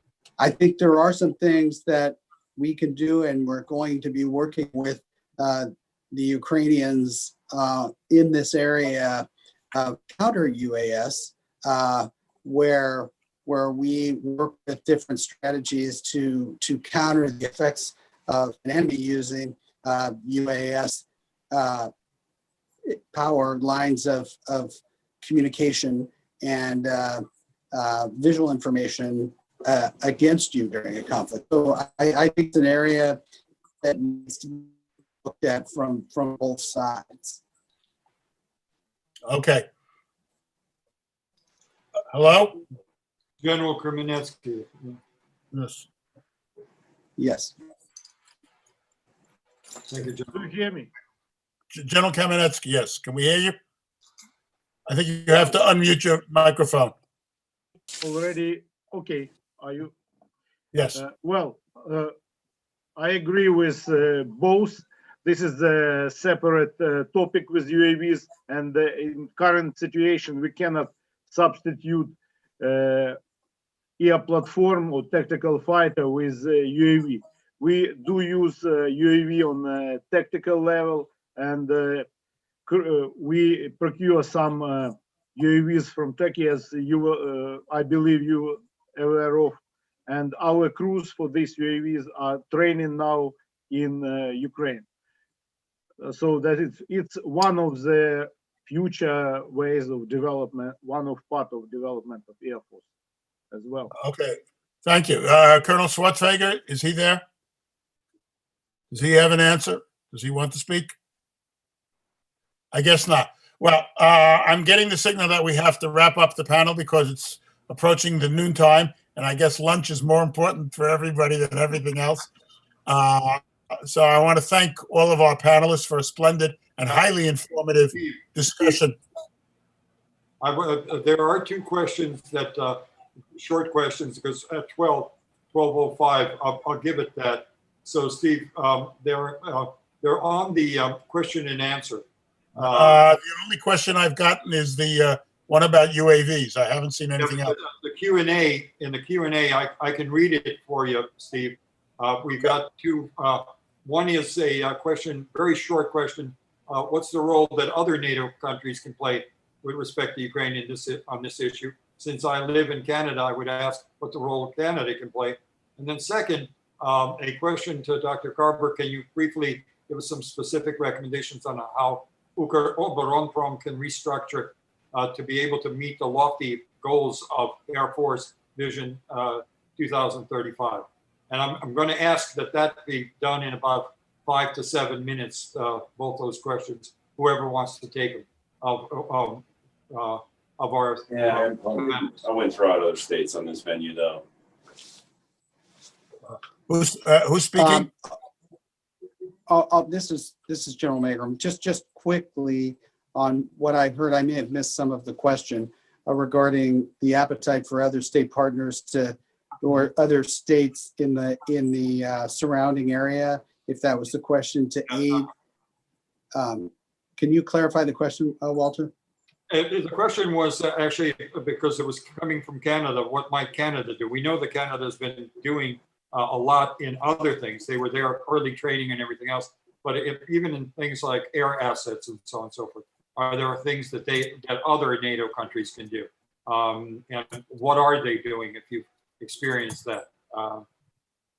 I can answer just to speak to this briefly, and then I'll turn it over to Dr. Carver. But I can tell you that part of the reason that we're developing Star OK as a NATO base is because there are many things that NATO can do if they have easy access to the country, both on the training side with other aircraft and airlift, to if there was an actual incursion to doing a myriad of things, from resupply to airlift to fighter basing. So I think there's quite a few things that we can do once we open up and then Star OK is just one example. Right, I guess because we've heard the Polish and Lithuanian in these common exercises with us. Have you seen a Canadian or British presence there as well in terms of air? They're both pretty good at that stuff. So are they there as well, or with you? JTAC's with the British, yes. Okay. And as we expand the exercises, we anticipate other partners to jump in as well. Okay, thank you, sir. And then to Phil Carver, Dr. Carver, the question was about whether you think that something can happen in Ukroboronprom for the 2035 that General Kremenetsky has so eloquently put out for us. Is there a possibility that that can happen? The plans is the military-industrial complex ready for something like this? The Ukrainian. Is it possible? Sure. Is it probable? No. I hate to say it. And this is not a critique of Ukraine, the people in Ukraine Moron or their capability. I think about 2/3 of their 100 different divisions and design bureaus are really very good. Some are probably legacy systems, and it's I'll end with that go back to that. But the problem is Ukro is viewed as a cash cow for the government. So imagine in World War II if we said, oh well, GM can't produce any tanks, or we can't Bethlehem Steel can't produce because we got to be selling refrigerators and Chevrolets. And so that's part of it. Another part, so I'll give you an idea. I think it was in 2017 or 18, Ukro paid paid as much in taxes to the government as it did receive orders from the Ministry of Defense. That's not even counting the profits that were turned over. So the problem is that it's a national asset that is treated as a funding source, not a system to make the armed forces competitive. Me and the three amigos, General Clark, General Brylov, General Hodges, we put together a team at the request of the Ukrainians and said, okay, here's what we think you ought to do. It was announced that we would go in and help them with a strategic assessment, not a financial audit, but what do you need? What components do you have? Where are you missing some technologies that you might need? 4 days after that was publicly announced, it was an election and all that went away. And I think with respect to Ukro, 2 words ought to be banned. One is corruption, and the other is reform. Is there some corruption? Is there needs for? Yeah, but that is not the strategic problem. The strategic problem is how that asset is viewed in terms of what it can produce for the nation's defense. And until that epiphany hits people, all the other stuff is tangential. And even worse, Ukraine is essentially now sliding back and back and back in technology. Okay, so they're in the bottom half and probably headed to the bottom quarter of the global arms market. And so they're going to be basically getting lower, making less and less and less, unless they get an infusion of technology. Well, they're not going to get that infusion of technology unless they're partnered with somebody from the West, particularly the U.S. Got it, Phil. So it's a self-fulfilling demise. So thank you. Yeah. Okay. Yeah. No, I'm hearing it, and I was almost hesitant to ask the question because there was a lot of positive things. I would actually ask either General to comment on that issue as well. What's been said is that the assets are there. What you're saying is the future, unless certain things, unless Ukroboronprom stops selling tanks to Pakistan, and instead of building it for Ukraine or doing planes, that there could be a crisis. I'm glad that warning was said because this was a very important panel, and air defense, you yourself and Steve and I think the generals have made it very clear. I want to wrap this up. I think that all of you have made it very clear that air and air defense is going to be rather decisive if going forward if the Russians ever were to pull something dumb in Ukraine. So I'm glad that you gave us the warning. I think that a lot of people are online are listening to the warning. So I'm grateful for that. Steve, I'm grateful that you, in fact, I made the mistake, as I usually do. I should have let you wrap it up, but I am going to take the host moderator's prerogative. It's okay. Yeah. It's okay. Icons don't speak, Walter. They just stand in place. I think the back of your room with all those wonderful papers, all of that, obviously, the Ukraine reports that we get and stuff like that indicate that you're on the job all the time. I want to thank everyone who's been part of this panel.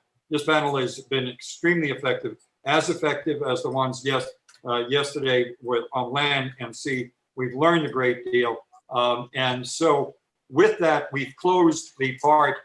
We're closing the issue of the personnel of both the land and sea and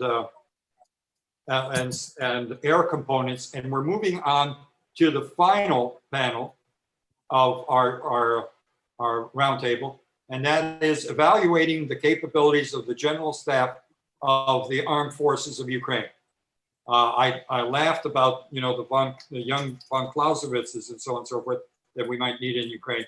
But the fact is that a general staff is the brain of any armed force. And so to deal with that, I think I've assembled, or I've seen assembled by all of us a true group that really can speak to the issue. The moderator will be Major General Vitalis Vaikanoris, who has served as Chief of Staff of the Defense, or Chief of the Defense Staff of the Lithuanian Armed Forces, and as panelists, two of probably the finest officers I've known in a long, long time, each for his country, in service of his country. General Viktor Muzhenko and General Wesley Clark. Again, I overused the word iconic, but in this case, the word iconic really applies. I think he was the most, his effective campaign on Kosovo to this day probably is the last time we've actually done a very successful major engagement. And then lead discussant will be Ms. Jill Sinclair, who does represent the Canadian side of the issue, and I'm sure that General Vaikanoris will explain. She served in Canada as an assistant minister of defense and continues to partner up on defense issues, defense reform issues, like the ones we raised and Phil Garber raised just now. So with that very long thing, I hope, Andriy, is General Vaikanoris with us? Yes, I am. Thank you, Walter. Right. Can you hear me? Yes, we can. Okay. And thank you for the opportunity to be part of such an excellent event as well. Good day, everybody, and good evening, because for some of us, it's already evening here in Baltics, I believe here in Ukraine and in our neighborhood. Since the time is quite limited, I will try to be quite brief. And our panel today will deal with the evaluation of the capabilities of the General Staff of Ukraine Armed Forces.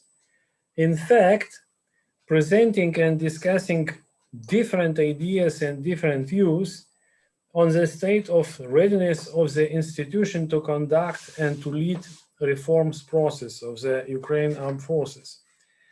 As probably, perhaps you already know, the General Staff was established or re-established in 1991, 1992, so almost 30 years ago.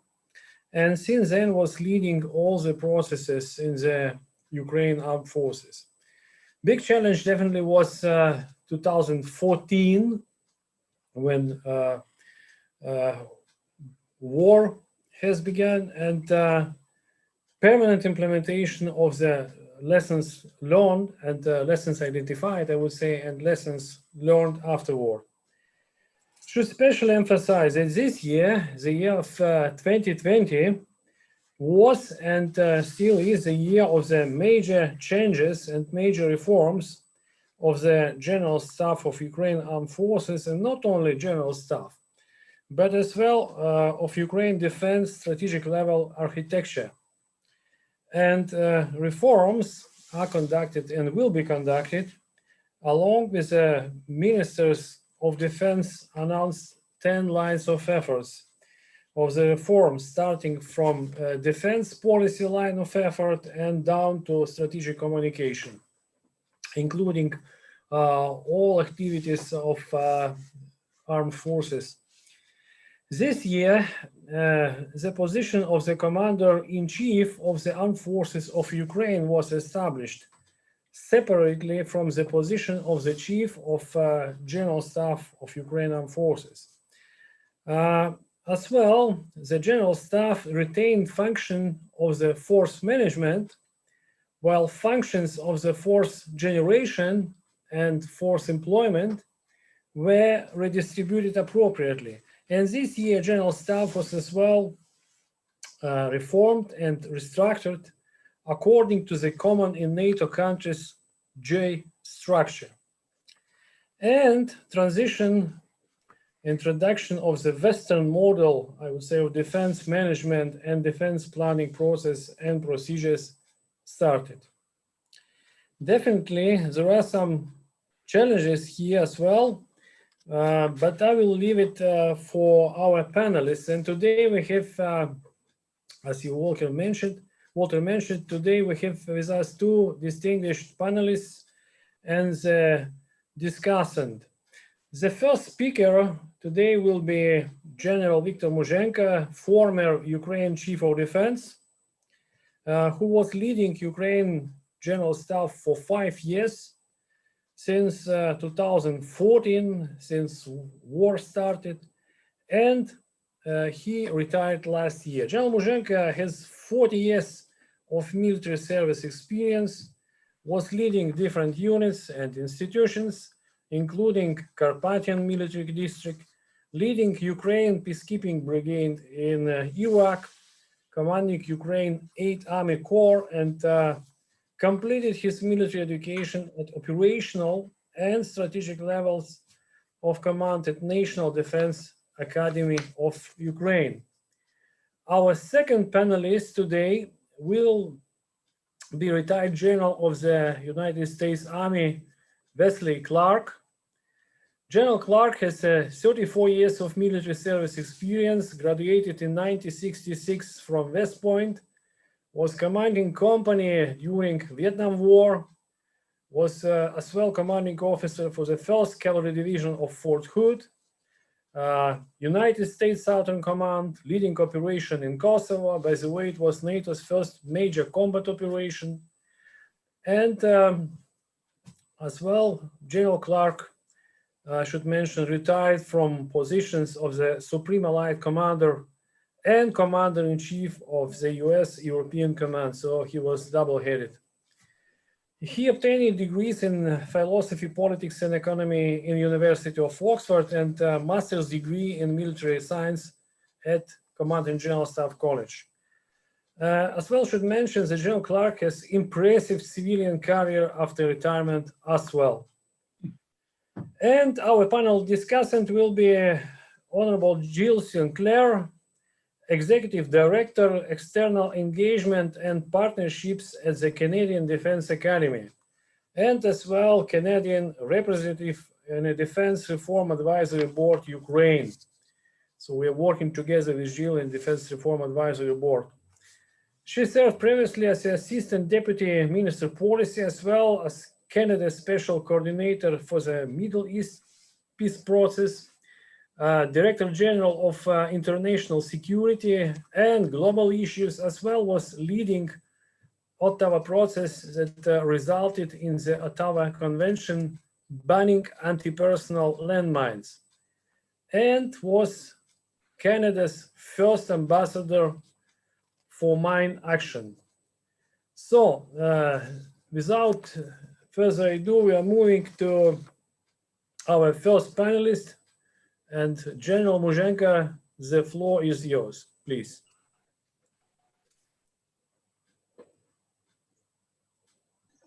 Я дякую. Добрий вечір, шановні американські друзі і колеги. Добрий вечір, шановні європейські колеги. Я щиро дякую організаторам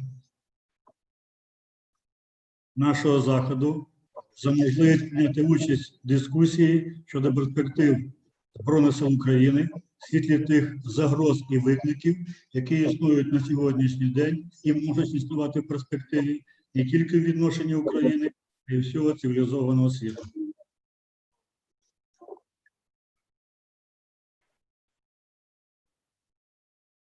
Найбільшою загрозою для України, найбільшим викликом – це є агресивна політика Російської Федерації, яка на сьогоднішній день реалізовується по багатьом напрямкам, в тому числі і у відношенні України.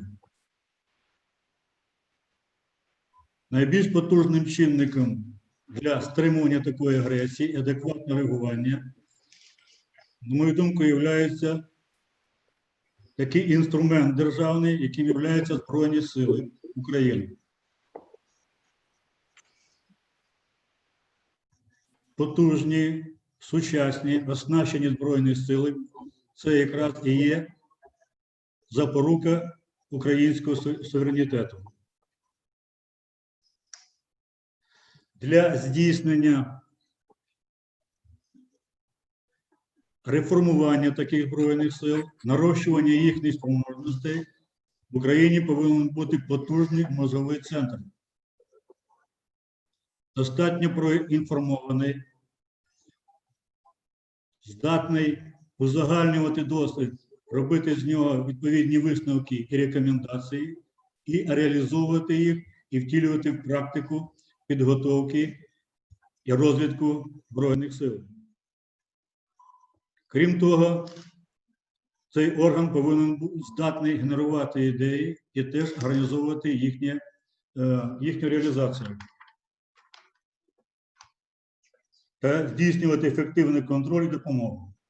Генеральний штаб Збройних сил України є на сьогоднішній день одним основним органом планування оборони держави. За період з 2014 по 2020 рік він пройшов складний шлях трансформації. Основні пріоритети і перспективні завдання для Генерального штабу визначені у візії Генерального штабу Збройних сил, розвитку Збройних сил. Перш за все визначено трансформацію системи управління та розмежування повноважень між Міністерством оборони і Збройними силами. Крім того, передбачається створення відповідних органів управління, а також організація нової системи управління для ефективного управління застосуванням Збройних сил. Пропонується і на протязі 10 років створити, вони реально вже створені, і набути відповідних спроможностей операційними командуванням повітряних сил та військово-морських сил Збройних сил України. Провести всі штаби всіх рівнів на G-структурі і відповідні структури, які відповідають структурам НАТО. Розробити і впровадити всі сфери діяльності Збройних сил України, стандартів та процедур, прийнятих у державах НАТО. Поставлено амбітне завдання щодо вивчення іноземної мови, як мови комунікації, мови взаємоспілкування і мови взаємодії. Напроти 10 років 100% офіцерів знати англійську мову на рівні 4 двійки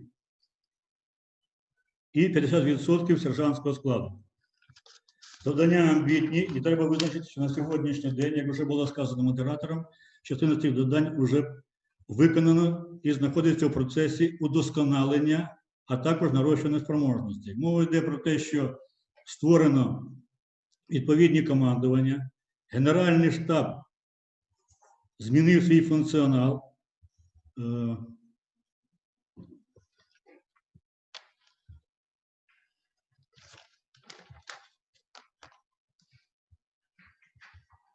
Визначено ряд органів управління, які передано функції щодо генерування сил і засобів від Генерального штабу до Збройних сил, і створено відповідні органи управління для безпосередньо оперативного управління визначеним складом військ, сил та засобів. Я хотів би повернутися до історії і згадати сам процес трансформації, починаючи з 2014 року. У 2014 році, на кінець березня місяця, на початок року, основним функціоналом Генерального штабу було стратегічне планування оборони держави та управління Збройними силами. Початком окупації Криму було створено ряд угруповань, безпосереднє управління, якими здійснювалося Генеральним штабом Збройних сил.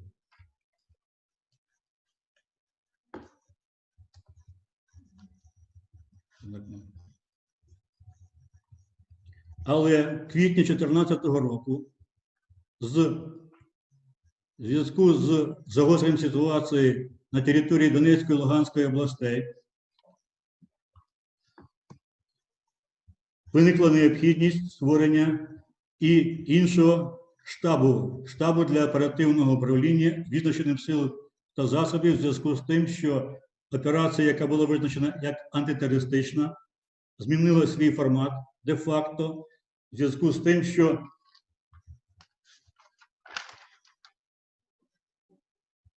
по кількості залучаємих сил і засобів вона вже не відповідала класичним ознакам антитерористичної операції по застосуванню озброєння, яке застосовувалося.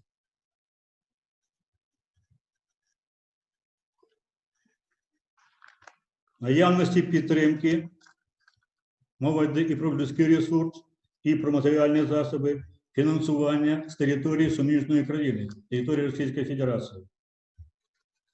Таким чином, операція, ще раз повторюю, стала де-факто військовою операцією, і потрібно було створити орган управління, якого на той час в Україні взагалі не було. Такий штаб, оперативний штаб, і був створений практично з нуля, і формувався, і набирав свої спроможності вже в ході виконання завдань, нарощуючи свою чисельність послідовно. Від 2 десятків до 1,5-2 сотні людей вже буквально через 3-4 місяці.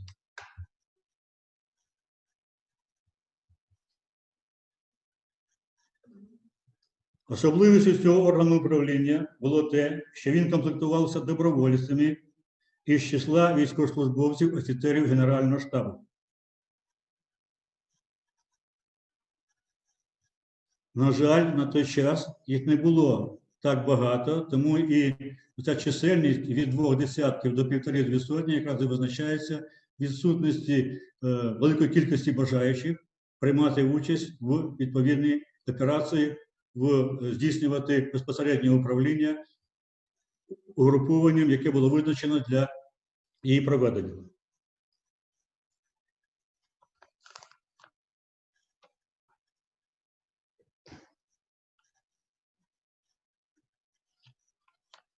Стало зрозуміло, що необхідно повністю переглянути систему управління Збройними силами, а також чітко розподілити повноваження між відповідними структурами. На запрошення президента України група експертів компанії Rand зробила відповідну оцінку, яка і стала основою для реформування структури управління і в першу чергу Генерального штабу.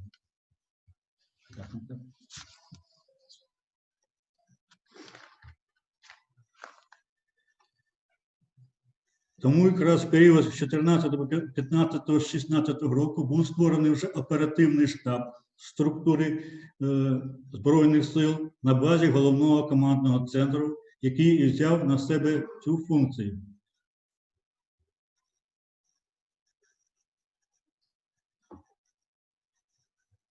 Практично оперативний склад цього об'єднаного оперативного штабу став основою формування штабу АТО, який він був до 2018 року, а в подальшому і штабу операції Об'єднаних сил, яка проводиться на Донбасі, включаючи і на теперішній час.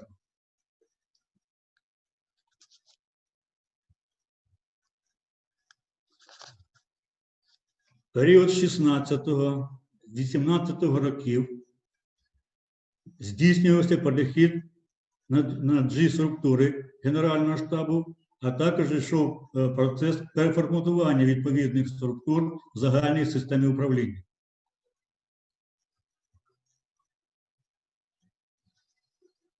В першому кварталі 2019 року було завершено процес переходу Генерального штабу на G-структури.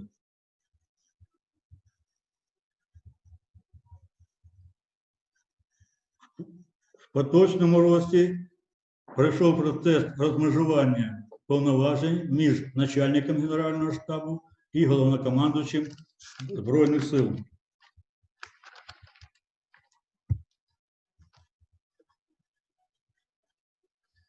В контексті розподілу вертикалі управління, генерування військ та сил та їх застосування було визначено завдання для органів військового управління Збройних сил.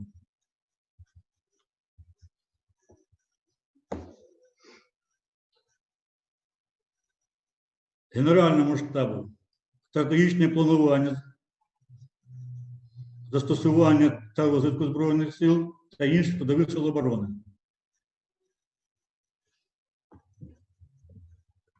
Командуванню видів завдання щодо генерування, розвитку, підготовки і адміністрування.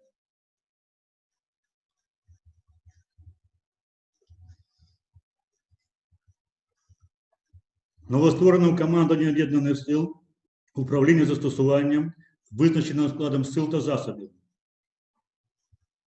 який їм здійснено через Об'єднаний оперативний штаб.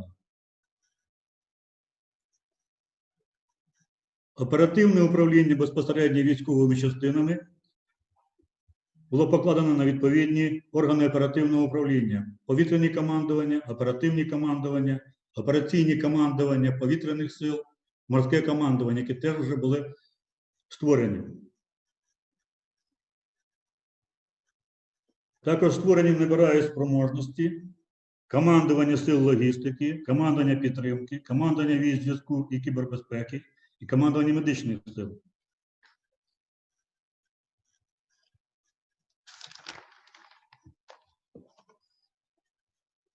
На сьогоднішній день можна констатувати факт, що основні заходи щодо переформатування загальної системи управління і переходу відповідних органів управління, в першу чергу Генерального штабу, на структуру НАТО, вони виконані.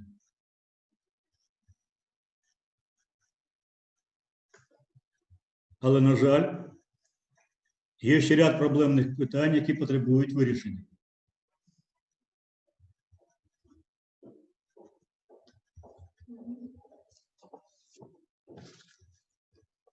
Проблемним питанням у сфері трансформації на сьогоднішній день є незавершеність законодавчого регулювання заходів створення системи об'єднаного керівництва та системи управління Збройних сил. Мова йде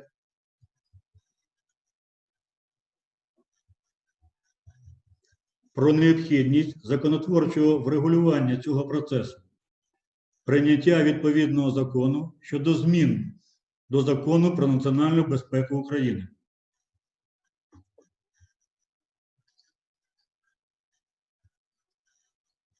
Наступне – це розроблення та впровадження нової національної бази розвитку сил оборони держави.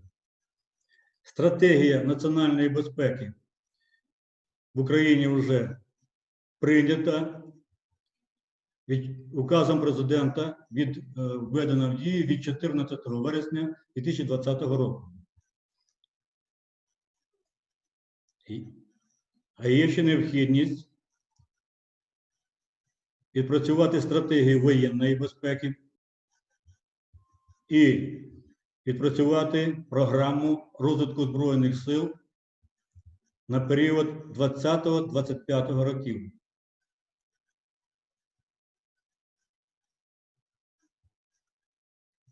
Це завдання, згідно наших нормативних показників, повинно бути вирішено протягом 3 місяців після затвердження стратегії національної безпеки.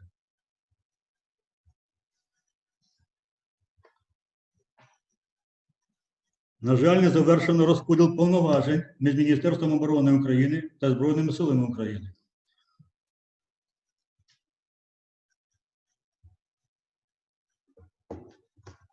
Мова йде про те, що Міністерство оборони на сьогоднішній день, згідно діючого законодавства, є органом центральної влади або виконавчої влади і одночасно органом військового управління.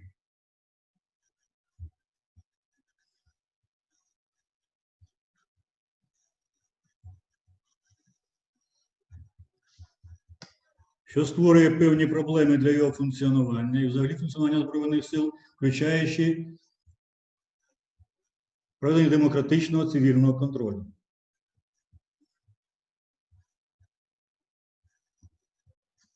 Питання порядкування чисельності Збройних сил теж потребує відповідного нормування.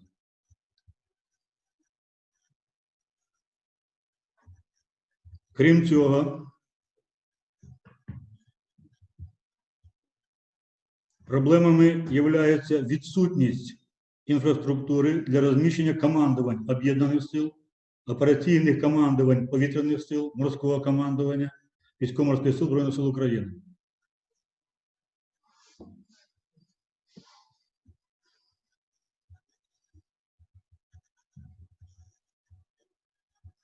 На сьогоднішній день Генеральний штаб, командування об'єднаних сил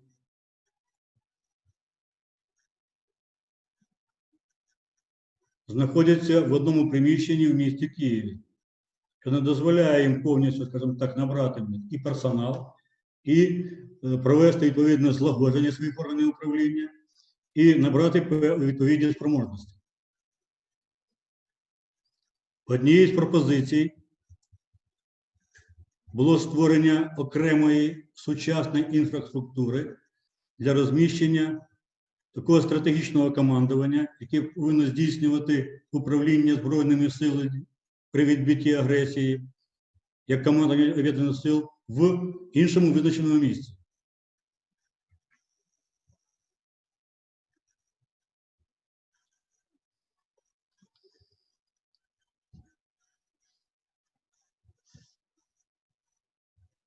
Проблемою є також узгодженість позицій у вищого воєнно-політичного керівництва держави щодо єдиного бачення на систему об'єднаного керівництва силами оборони.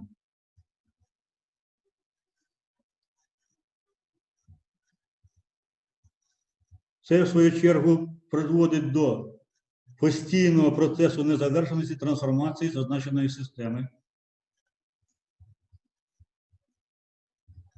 і тягне за собою ряд таких суб'єктивних факторів, якими являються ухилення вищих посадових осіб від особистої роботи, пов'язаної з розвитком системи управління, їх поверхове ознайомлення і робота не на результат, а на демонстрацію своїх успіхів перед керівниками, а також перед іноземними експертами і фахівцями.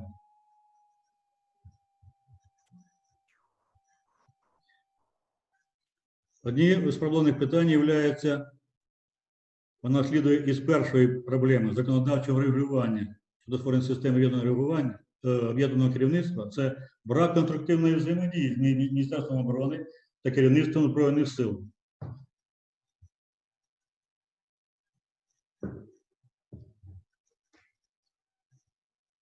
Особливе місце серед цієї проблематики займають проблеми, які пов'язані з персоналом.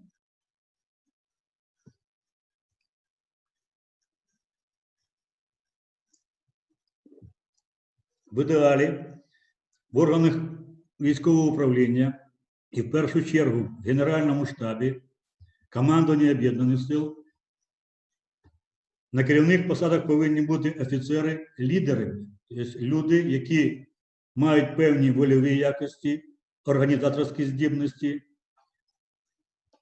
досвід і, відповідно, спроможність здійснювати управління своїми структурними підрозділами чи органами управління. З відповідним рівнем освіти, причому бажаний не тільки в Україні, а й за кордоном. І бажано, щоб мали необхідний досвід роботи в штабах відповідних рівнів, в тому числі і в міжнаціональних штабах або в штабах НАТО.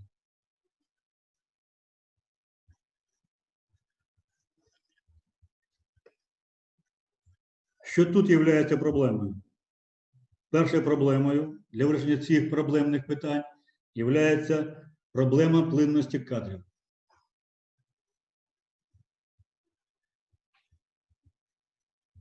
Так, на сьогоднішній день негативний баланс по звільненню і комплектуванню офіцерським складом складає кілька сотень людей.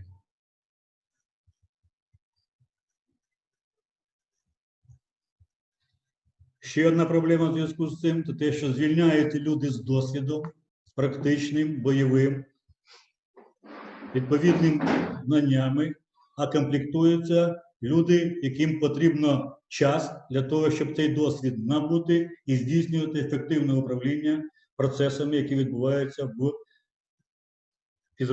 підлеглих підрозділах.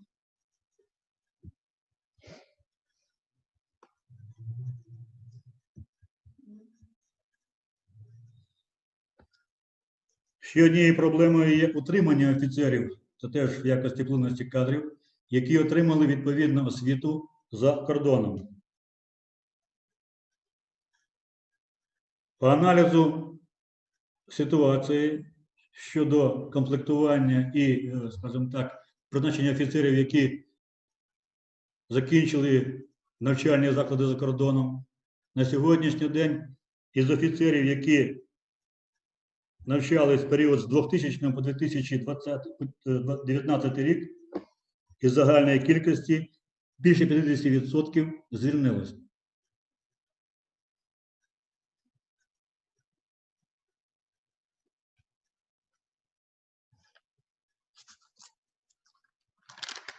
Питання мовної підготовки. Із загальної кількості офіцерів, які пройшли підготовку в навчальних закладах країн-партнерів, звільнилось приблизно половина із тих, хто навчався.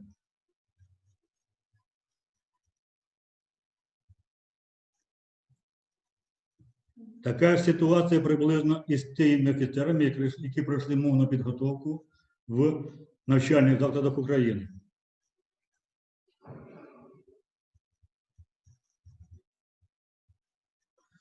Тому на сьогоднішній день така ситуація привела до того, що 30% основних посад керівників структурних підрозділів Генерального штабу не укомплектовані. Тобто на ці посади люди не призначені.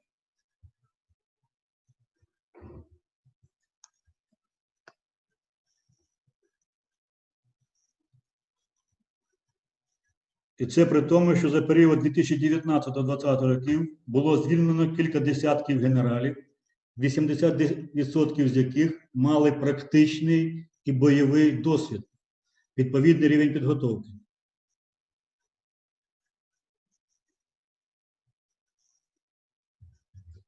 На жаль, це деякими керівниками подається як заслуга.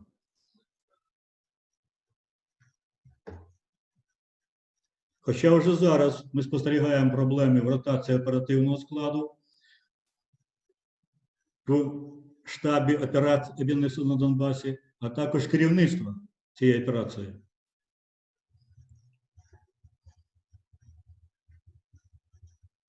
Причинами цього є це незадоволені умовами службової діяльності, відсутністю перспектив проходження служби, стан здоров'я, ну і такі проблеми, як відсутність житла і, скажімо так, недостатній рівень грошового забезпечення.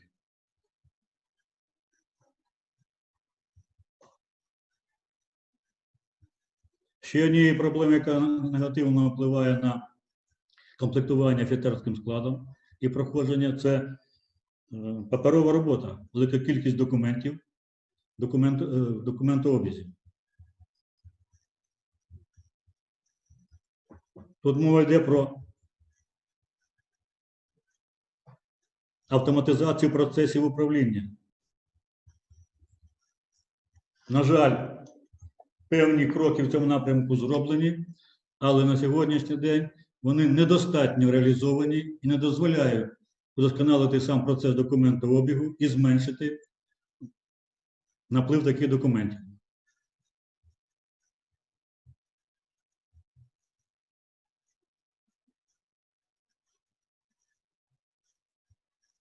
Що ж можна зробити в таких умовах і для вирішення цих проблемних питань, в першу чергу, те, що стосується персоналу?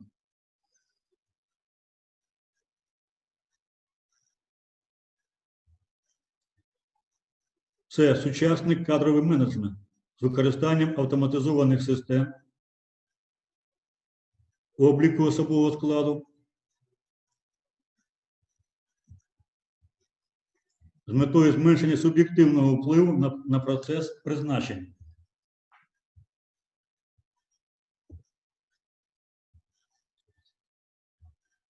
Така система була створена в Генеральному штабі і почала функціонування в кінці 18-го, на початку 19-го року. Але нещодавно в одному з інтерв'ю військових керівників я почув про те, що таку систему планують ввести з 21-го року.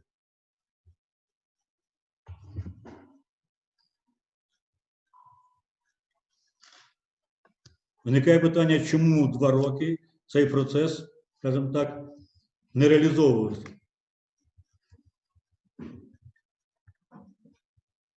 Введення такої автоматизованої системи дасть можливість прозорого кар'єрного просування, що я впевнений підвищить мотивацію військовослужбовців.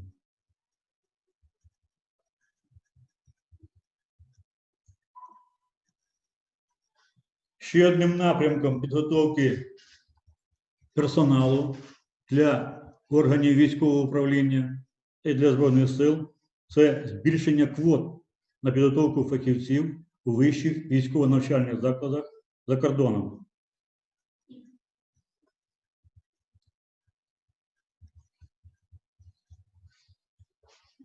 Тут теж є певні проблеми, які пов'язані з відбором такої категорії військовослужбовців.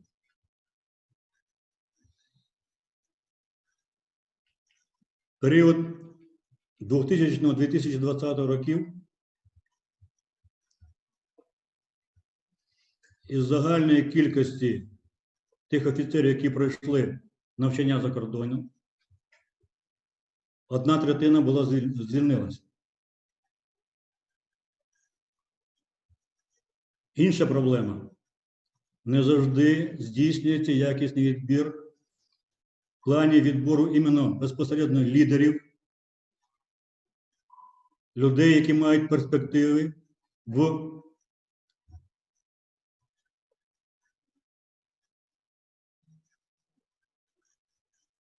проходженні служби, в кар'єрному зростанні. Було підготовлено певну кількість офіцерів, які на сьогоднішній день являються прекрасними виконавцями. Але, на жаль, вольових, лідерських якостей їм не вистачає для того, щоб очолювати відповідні колективи і передавати свій досвід і знання підлеглим.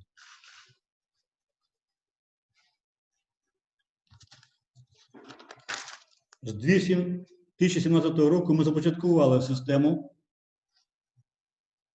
підбору офіцерів із кандидатів для вступу в Національний університет оборони України.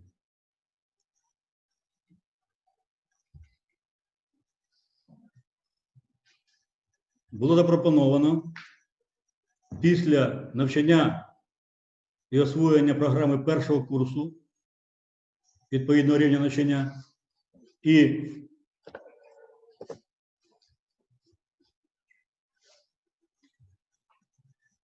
відповідного знання мови, кращих офіцерів відправляти для навчання за кордоном. З поверненням знову ж в навчальний заклад для завершення навчання вже в Національному університеті оборони України.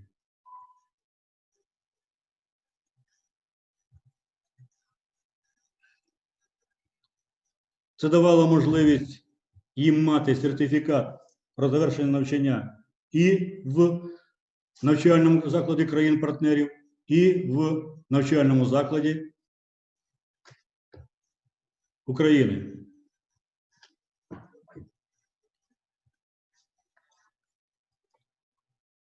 Ще одна пропозиція, те, що стосується збільшення квот, розглядати питання не тільки збільшення квот за рахунок країн-партнерів, а й за рахунок фінансування Україною своїх військовослужбовців, які мали можливість навчати в закордонних навчальних закладах.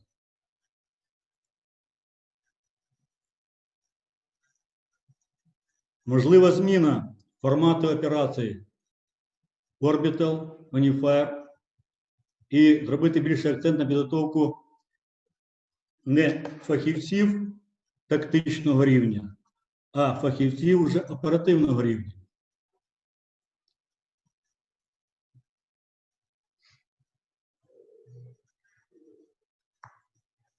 Одним із шляхів вирішення цієї проблеми, на мою думку, є також і можливість залучення до процесу навчання в Національному університеті оборони, на першому етапі хоча б на оперативно-стратегічному факультеті,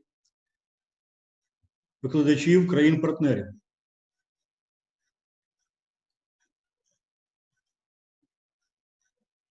У нас зараз відкриті курси лідерства стратегічного рівня, і в плані навчання слухачів і курсів лідерства, і відповідно навчання на оперативно-стратегічному факультеті нашого університету оборони можна було підвищити рівень знань і передати ті знання і досвід від іноземних викладачів. Паралельно вчити і викладачів наших найбільш перспективних навчальних закладів для того, щоб вони могли таке заняття проводити з своїми слухачами.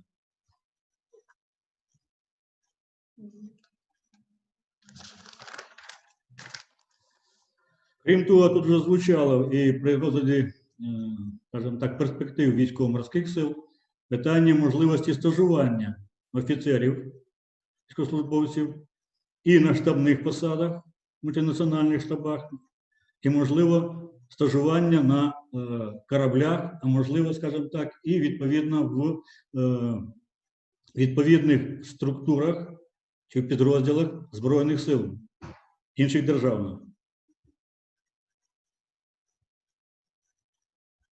Збільшити можливість залучення на навчання на штабні, які проводяться міжнаціональні, в якості спостерігачів, офіцерів штабів з органів управління Збройних сил України.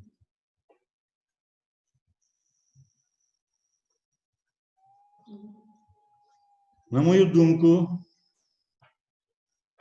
в купі з мотивацією як морального та і матеріальними перспективами службового зростання, це повинно дати позитивний результат. Можливо, не через рік, але через 3-5 я впевнений, що такий буде результат.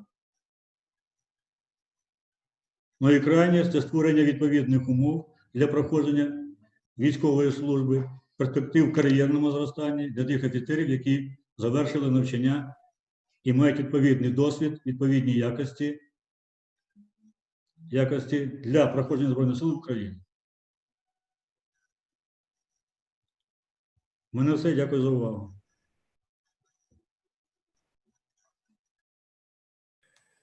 Thank you, General Moshenko, for your very comprehensive share, and we are immediately moving to our second panelist, General.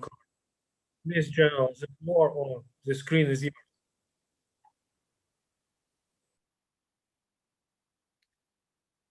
Well, thank you very much for the opportunity.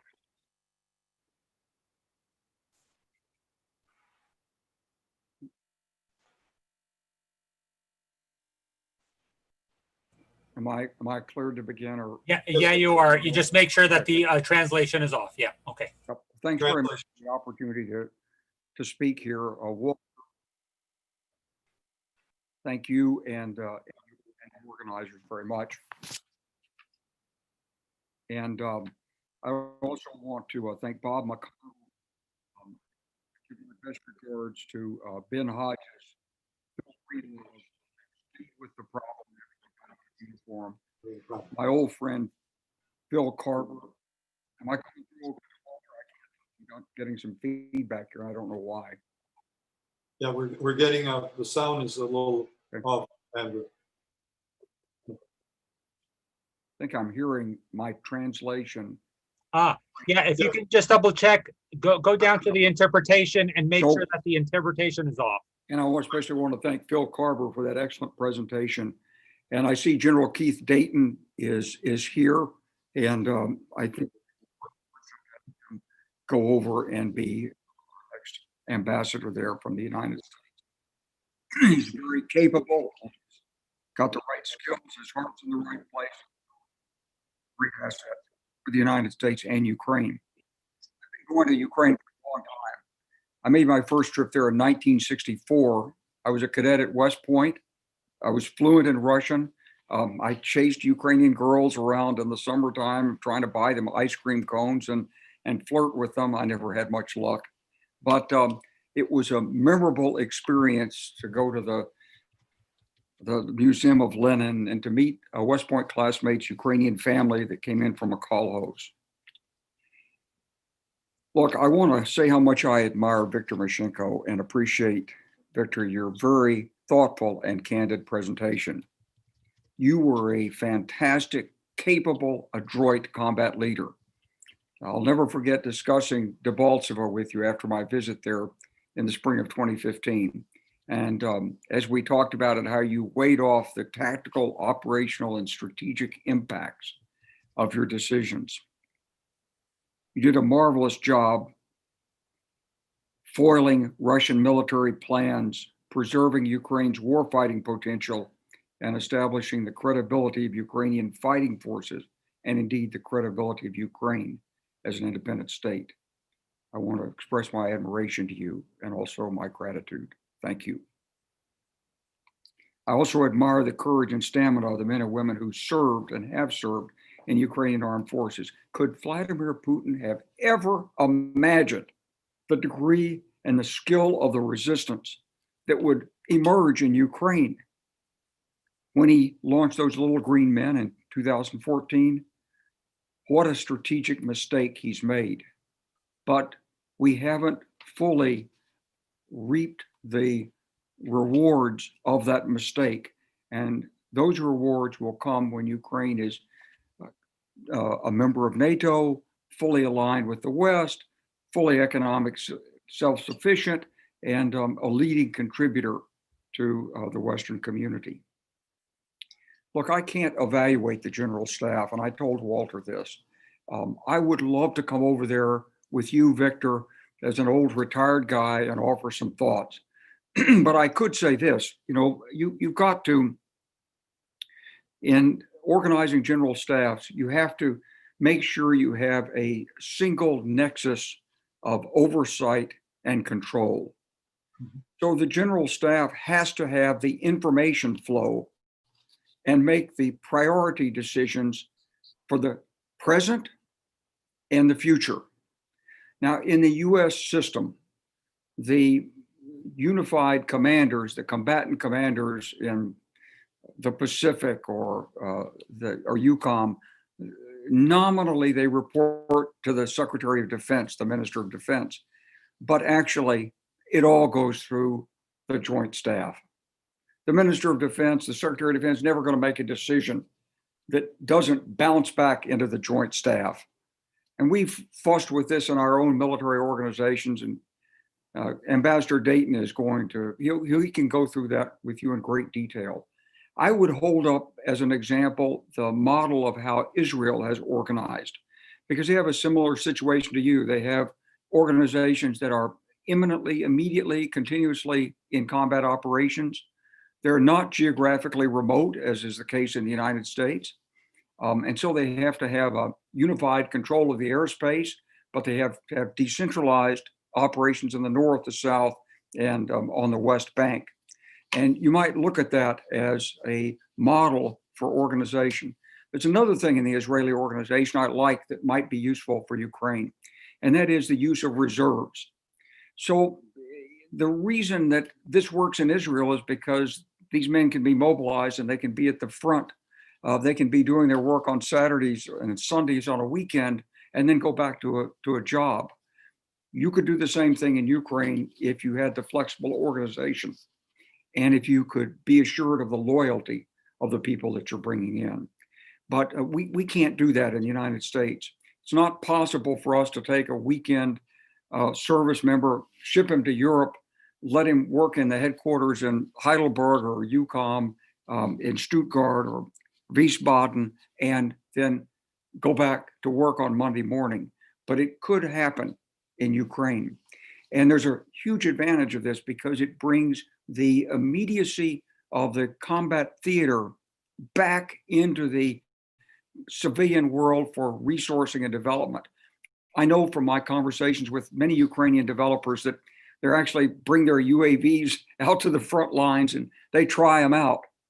We can't do that in the United States. It doesn't work, but it works in Ukraine. But it's part of could be a broader principle. And it could be one way you deal with the problem of retention of quality people that you cite. Obviously, when men and women from Ukraine have the chance to go abroad, learn a language, meet friends over there, see a different standard of living, escape from the pressures and the threat of the overhang of the Russian presence in Donbas, maybe it's tempting for their families and they say, let's just get out and go there. But if you have a flexible program where their patriotism can be matched with their commercial opportunities, the way it's done in Israel, you'll find some amazing synergies. One of my best Israeli friends is an Air Force pilot. He flew F-16s. He shot down 7 Syrian MiGs in 2 days in 1982. And he was just a reservist. And so, there are ways of combining this to deal with the retention problem. In terms of the logistics piece of it, I would suggest you want to offload to the Ministry of Defense as much of the property management as possible. The way we do it in the United States is we have our combatant commands, and then we have our services. So the United States Army, for example, is responsible for providing the pay for the civilian guards and maintaining the heat in the barracks and repainting and refurbishing. The combatant commanders don't really worry about that. And so this is a good division of responsibility. And as I say, General Dayton knows all this very well, and he's really the right man to help you with it on a day-by-day basis. And also with respect to the legislation that is the enabling legislation. It's a process. It can't be done overnight. You have to disentangle from old mindsets and old legislation and move to the new. And everybody has a vested interest one way or the other. So it is difficult. We don't want to underestimate it. Look, when I look at where we are and I listen to the conversation here, I just like to share some points that may be a little broader than Joint Staff Organization. First of all, when you put together a general staff, you have to be, as I said, responsible not only for current ops, but also the future, the plans, the doctrine, the training, the organization, the material requirements, logistics, the personnel, and the leadership to face the future. These are big responsibilities, but you can't separate the future responsibilities from the present operational environment. And this is the art of how you do both. That's the art of proper organization. Certainly, the Soviet Union did it during World War II through Stavka, where Stalin was involved in every decision. And it was a unified command system that was then decentralized through fronts and so forth. But you have to find that system. The Joint Staff has to have responsibility for all domains. That's air, land, sea, but also space and cyber, because these are really growing in importance in future warfare. And I would encourage the Joint Staff or the General Staff to have the broadest possible interpretation of national security, including the information space and national resilience. Because if the General Staff is not watching the information battle, and I'm not talking about electronic warfare and jamming, I'm talking about disinformation, plots, conspiracies, undermining credibilities, attacks on people's character. These are really the critical components of hybrid warfare. It's the Russians' main avenue of advance right now in Ukraine and really throughout Europe and the world. Of course, they're here in the United States, and they're pushing. So who can take responsibility for this? In the United States, we haven't really resolved this issue. We might be looking to Ukraine to help us with this, but you're in much more immediate danger than we are, because you have the imminent presence of the Russian forces, plus you have the continuous effort to grind down the morale of the Ukrainian people, the confidence in their government, the confidence in their leadership, the confidence in the support of their allies. So somewhere this responsibility for answering, for defending, and even for offensive engagement has to reside, and I would suggest it has to reside inside the General Staff. The General Staff must be apolitical. It must not be changed when there's a new president. It can't be affiliated with a party. If you do, you lose legitimacy. Your base of legitimacy is patriotism, dedication, and selfless service. And if that's lost, the whole moral foundations of the armed forces collapse. Much has been made in the West about the cyber attack on the Ukrainian electricity grid in 2015 and 2016. It completely changed the way in the United States we look at electric grid security. But how is it being handled in Ukraine? And does the General Staff have oversight, not direct line responsibility, but you getting this information on how you're protecting it? And because that's one of the first things that would happen if there were a transition to war, is your power would go out, shuts off all the traffic, stops the flow of communications, transportation, logistics, information. I mean, it's the logical starting point. So it has to be an item of military concern, even if it's not directly addressed by the military. Some particular thoughts. Look, conflict in Ukraine, we keep talking about war and so forth, but really there's three phases.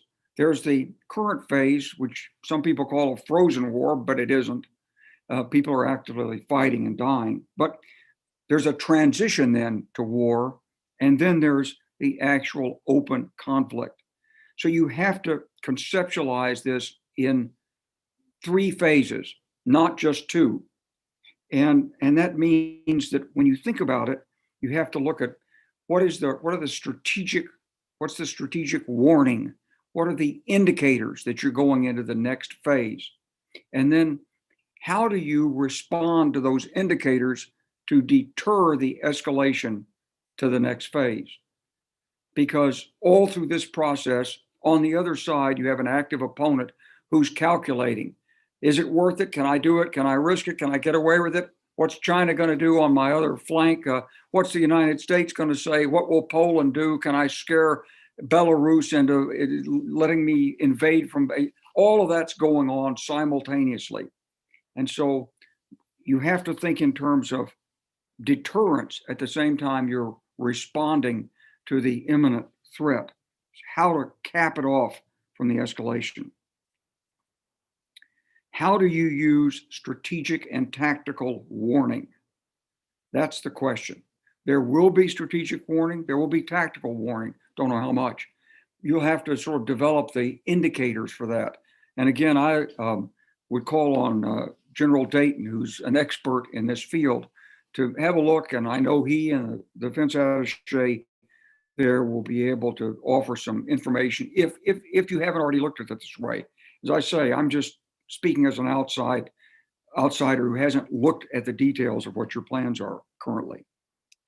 But look, Ukraine is a combat laboratory, and this combat laboratory should be exploited for the benefit of security partners. We know that's going on.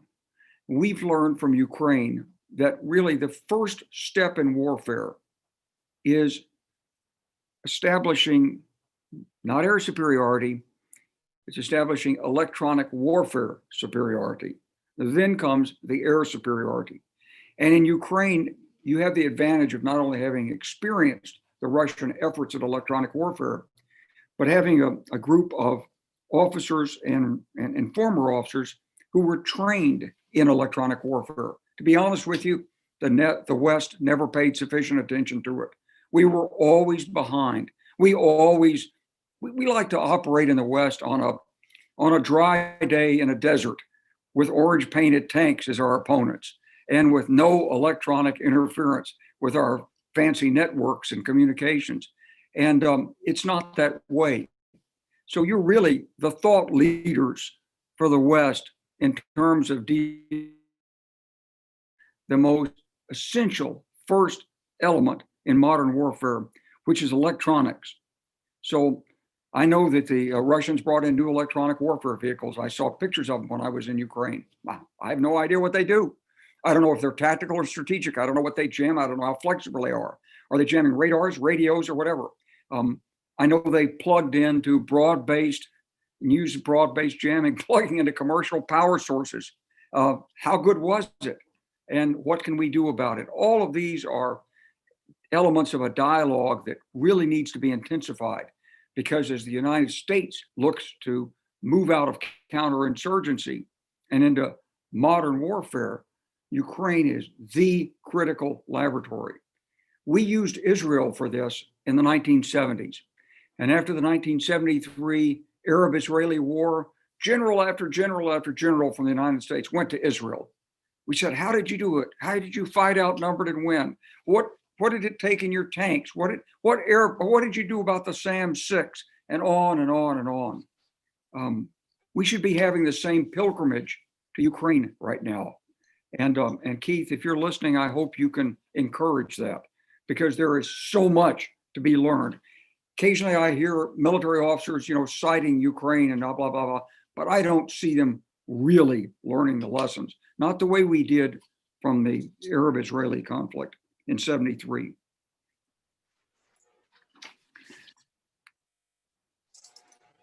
Back to the information space for a second. You realize that Khabarovsk and Belarus are theaters of informational combat that can support Ukraine or can undercut Ukraine.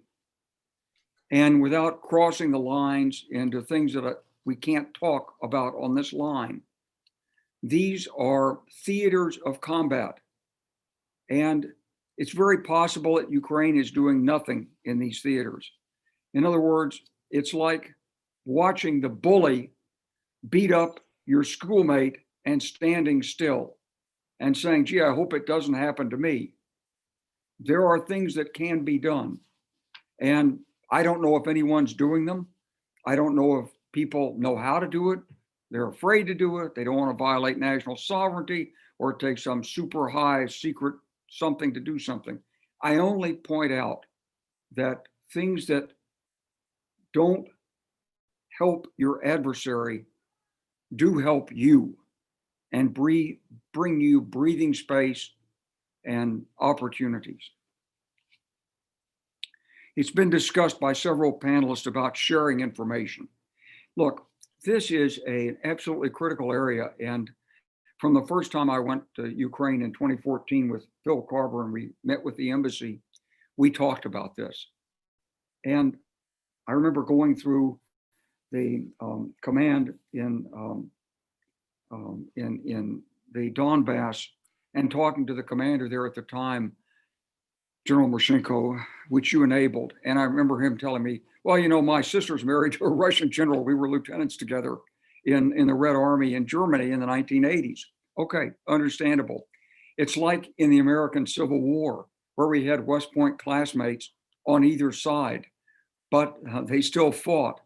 It got to the point in the American Civil War where the Southern commander, Robert E. Lee, was afraid to publish a written order for fear that it would be turned over to the other side.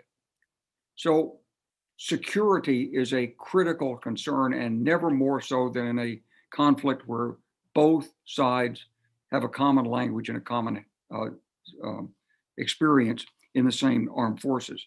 So you have to really take this seriously. I don't know whether it's been taken seriously enough. Maybe it has, but it would be, if I were in a position to do it, it would be one of my top priorities is how to vet personnel, financial disclosures, polygraphing, analysis of communications and monitoring and so forth.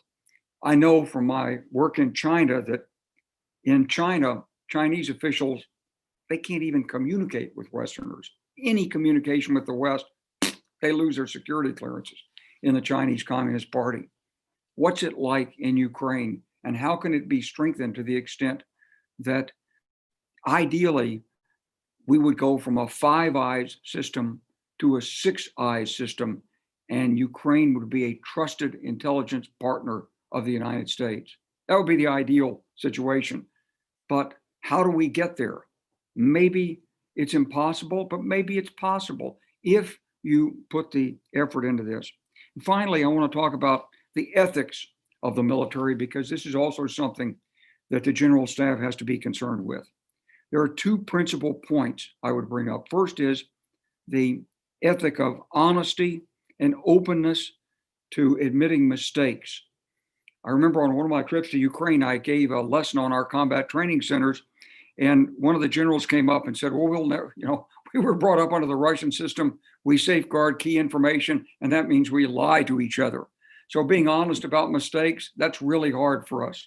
So you've got to create a learning organization, and to have a learning organization, you have to be open enough within the four walls of the organization to admit mistakes without crucifying the person who made the mistake. Second is something I've observed throughout Eastern Europe that I want to bring to your attention. Leaders in Eastern Europe seem to think that the mark of success is wealth. When the Iron Curtain fell, suddenly there were visions of gold-paved streets and palaces. And there were some people who lived wonderfully in Monaco, and they had private jets. They had a lot of beautiful women around them, and money seemed to just gravitate to them. And it's almost as though it became the objective. And yet, that's not the way the armed forces in the West operate. None of us ever gave a darn about money. We had just enough money to survive. We considered ourselves, we considered it genteel poverty. We knew we were officers and gentlemen. We didn't expect to drive a Porsche, have a vacation house somewhere, or whatever. We expected to have food on the table and hopefully to send our kids to college, and maybe a couple of suits for a Saturday night in a nice restaurant. But that was it. You need to be very clear in terms of setting the ethic for honorable public service and genteel poverty in the Ukrainian armed forces. There's plenty of time to make money when people get out, and the money's out there when you get out. But when you serve, you should be proud of driving a beat up old car instead of a brand new Porsche, and living in a modest home instead of a palace. It's not a tribute to military leadership to have wealth. In fact, it's the opposite. It smells of corruption, and have to keep the military away from money as much as possible. People in the military are only human like everybody else. They can be tempted. So at the bottom line, what's going to keep Ukraine free and moving toward NATO are the ethics and the integrity of the leadership. That's the fundamental. If you have that, everything else will come. So, Walter, thank you very much for the opportunity. General Moshenko, it's great to see you again and have the wisdom of your remarks. And to all my colleagues on here, I just want to express my appreciation and admiration for the work that's been done by these friends of Ukraine to keep the Ukrainian issue front and center in American politics and in diplomacy. You're our indispensable ally in Ukraine. Whether you're a member of NATO or not, we know your value and we honor it. Thank you. Thank you, General Clark, for your thoughts, for your very clear messages, very clear points, and for sharing your very rich personal experience as well. And now I would like to ask our panel discussant, Jill Sinclair, to share with us her views. Please, Jill, the floor is yours. Thank you very much, Vitalius. Walter, thank you so much. I am truly honored to be part of this event today. This is an extraordinary initiative. And like General Clark just said, we, I think in this community, all think about Ukraine a lot of the time, but this really refocuses our minds and I think re-energizes us. Great to see you, General Moshenko. It's been a long time, so very happy to see friends out there. But I want to begin with an apology because I'm not General Dayton. And I think after everything that General Clark has said, I really wish that that Keith, who is an old friend and colleague from Middle East days, so we understand the Israel references here, General Clark, but he is a dear colleague now as the chair of the Defense Reform Advisory Board, along with Vitalius, the UK, Poland, Germany, also on the board. I've been the Canadian representative for the last 4 years, and until COVID, I would go to Ukraine once a month to maintain my battle rhythm of helping Ukraine maintain its trajectory towards the Euro-Atlantic family. So the commitment is very deep here. Look, at this point in the day and after these extraordinary speakers, General Hodges, General Breedlove, who am I to have anything to say? But I'll try to pick up a few of the themes that have been touched on here in our panel, but other things that came to me as I listened to the discussions. Even if not completely interoperable, Ukraine has come so far. The Ukrainian armed forces, we've heard about the track record, we've heard of the accomplishments, and we know that this is part of a concerted effort made by Ukraine above all, but along with partners like the US and Canada. We're proud to have our folks there with Unifier and serve alongside the US and UK and Lithuania and others. But this is about a partnership with the Ministry of Defense and the Armed Forces of Ukraine and the leadership of Ukraine and people who enable this whole effort. And the key here is to find this NATO compatible but Ukrainian fit for purpose force that they need, because this is for Ukraine. Ukraine is a partner for us, but this is about Ukraine. Our session is supposed to look at the capabilities of the General Staff and evaluate them. And I have to say that, like General Clark, I'm not going to move into an evaluation of the General Staff. I'll have a few comments about things, but I think more about a discussion, about the challenges, the accomplishments, the progress that's been made. It has been impressive. General Moshenko, I recall our long discussions in your office in Kyiv, which I miss terribly, to now General Homchak. There is a real awareness of the need to reboot, to refresh, to redo the foundations of things like the professional military education system, where my colleague Vitalius is doing so much work, the importance of building a professional NCO corps. These were not things that were in the minds of people when I first started going to Ukraine and doing this defense work. This has changed over the years. I've been to the NCO Academy in Desna. It's impressive. There's been concerted work over the last couple of years to transform C2. Again, Vitalius spoke about this. And this move to things like a continental J structure, separation of the commander-in-chief and the CGS function.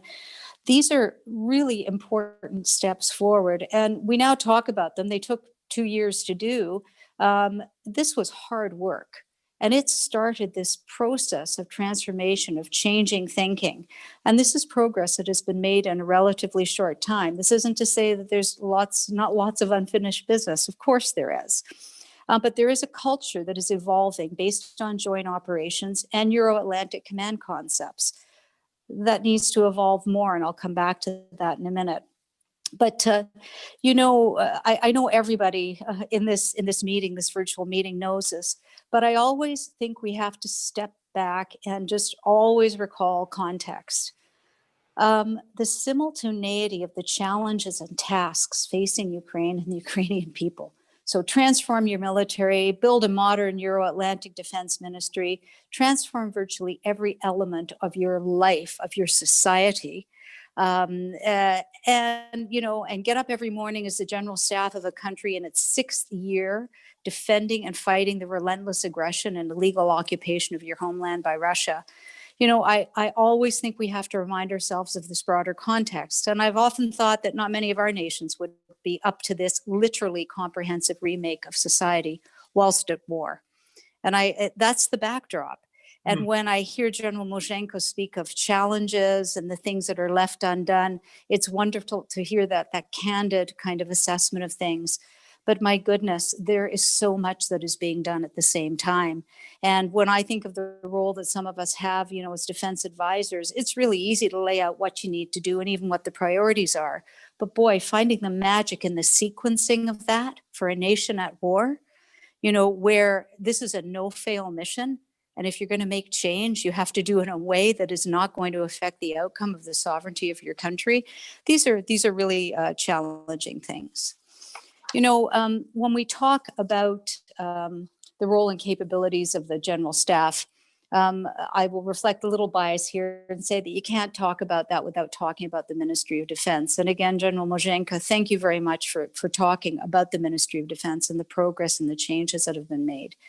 NATO standards and principles, and I emphasize that word because of the wonderful point, General Clark, that you made just about sort of the ethics, the ethos, and how important that is. When we talk about being interoperable with NATO, and we look at that in the Ukrainian constitution, that's about the standards, but it's also about the principles. It's about the ethos. This has been reiterated in the new national security strategy, and it places democratic accountability as a key reference point for Ukraine. The relationship between civ and mil leadership is fundamental to this, and we've seen chiefs of defense and the general staff move to adopt new ways of interacting with ministers. I saw it with you, General Moshenko, with Minister Polcharak, Minister Zagorodnik, and now Minister Taran. It's going to take time for governance systems and processes, and even more importantly, the old habits and cultures to change. This is stuff that's been around for a long time. It will not change quickly. It's difficult. But we know that there is a commitment to meeting these standards and principles. And we also know that reform and democratic development are inherently linked. And when we look at the nature and intent of the hybrid war that Russia's waging, and again, others have described this so much better than I can, including General Clark. The aim here is to undermine, it's to destabilize, it's to confuse, it's to challenge the clarity of thought and determination that Ukrainians showed in the Revolution of Dignity and that they have shown since then. It's to challenge that. This is what makes accountable democratic institutions and practices all the more important, building that trust between the government and the people. A robust democracy, the resilience of the Ukrainian people are foundational weapons in fighting Russia's insidious aggression. Democracy is in a way is the strategic enabler for sovereignty and security, but it gets to these ethics and a lot of the issues that General Clark just spoke about. I wanted to just say a little word about sort of training, because we are supposed to be talking about the general staff, and a reflection. We've heard a lot about how successful it's been, and there's no question that tactical training has made enormous bounds, I think, in the capability for the armed forces.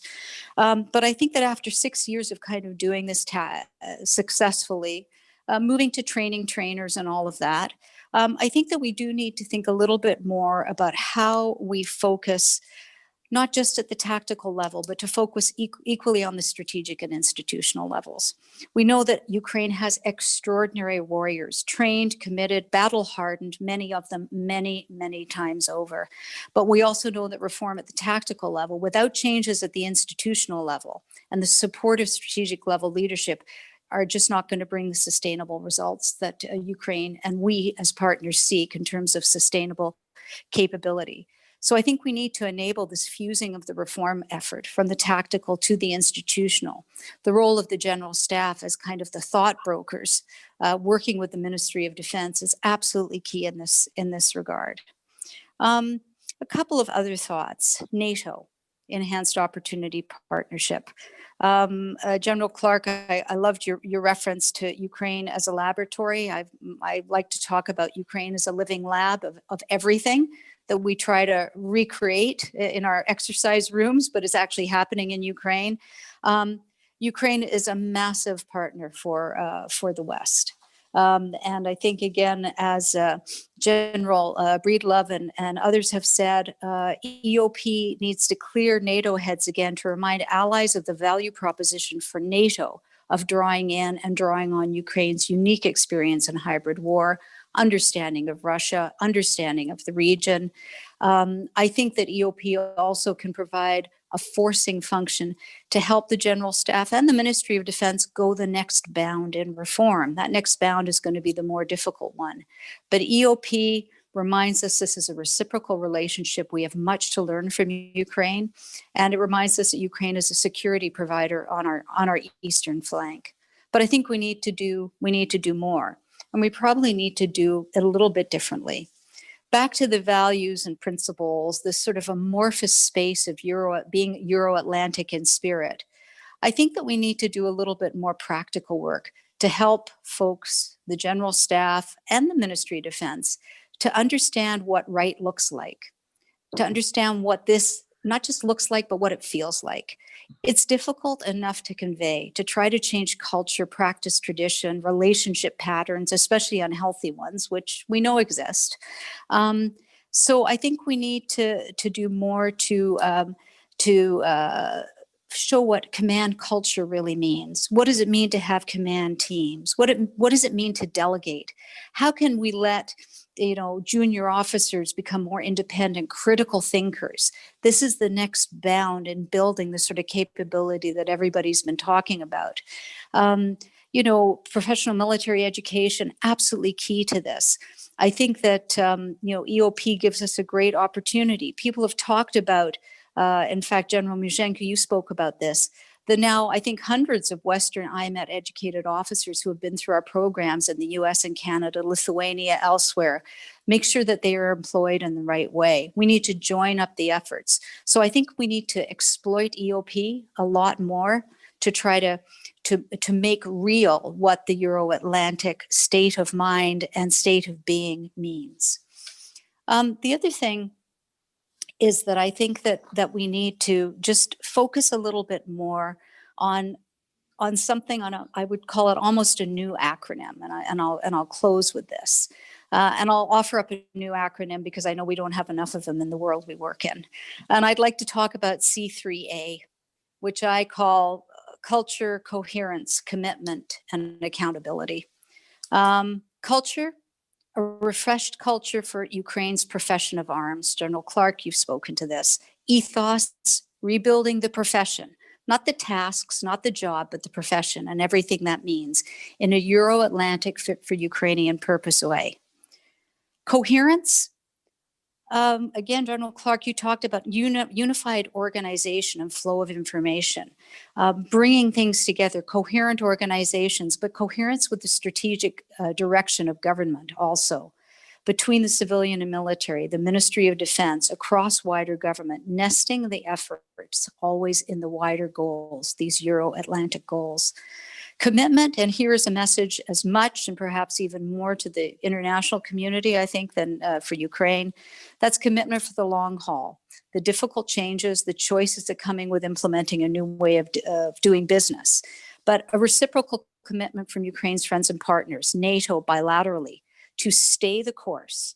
And here, when I talk about commitment, I'm not talking just about strategic patience. I'm talking about sustained strategic commitment, because we see this in our interests to be partners with Ukraine. Accountability, the governance, the transparency, engagement with Parliament to help them get some of the right laws. You talked about this, General Moshenko, to help them both better understand, but also to challenge more effectively, as a good Parliament must do. Engagement and accountability with stakeholders, with veterans, with the Ukrainian people. This is about being sort of open and honest. I think that if we pull all of these things together, that we up our effort in terms of support, we think afresh about how do we help Ukraine, the general staff, go the next bound in the difficult process of transformation. We will provide the sorts of enablers that the general staff, the MOD, government, and people of Ukraine need to take the required risks for reform and to meet the aspiration that we all share for Ukraine to join the Euro-Atlantic family. Thank you.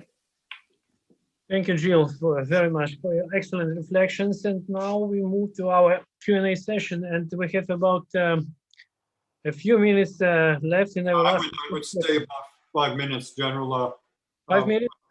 5 minutes, because I'm just worried about not going over the limit. But yes, 5 minutes, because this is such an excellent thing. I was just going to let it go right here, because but yes, the panel is just too good. So yes, I'll give you 5 minutes. Yes. So last first question, and it will be for both panelists. My question is related to the arrangements of the partnership and international support for the reforms process in the Ukraine defense and security sector. In fact, both sectors and both sectors reforms are actively supported by many projects, international initiatives, and they're coming from different countries and very often from different organizations. And my question is, how, in your opinion, this support could be better coordinated among partners and with our Ukraine colleagues as well? So, John Clark, could it be you or General Moshenko? Who is first? We'll try with General Moshenko, I think. Okay, General Moshenko, please, the floor is yours.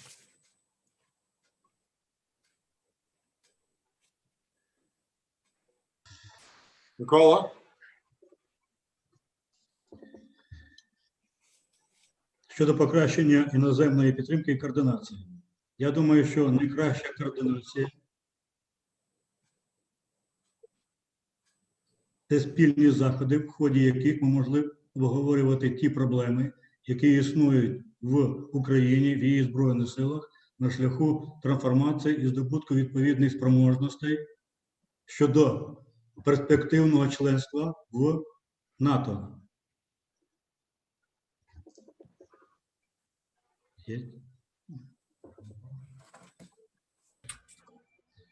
Це дає можливість нам зрозуміти бачення своїх партнерів. Це дає нам можливість обговорити ті проблеми і прийняти відповідні рішення щодо покращення і координації, і покращення, скажімо, наших спільних зусиль і в питаннях підготовки, і в питаннях унормування тих чи інших проблем, які існують. Можна визначити слово? Okay. Thank you. John Clark, please.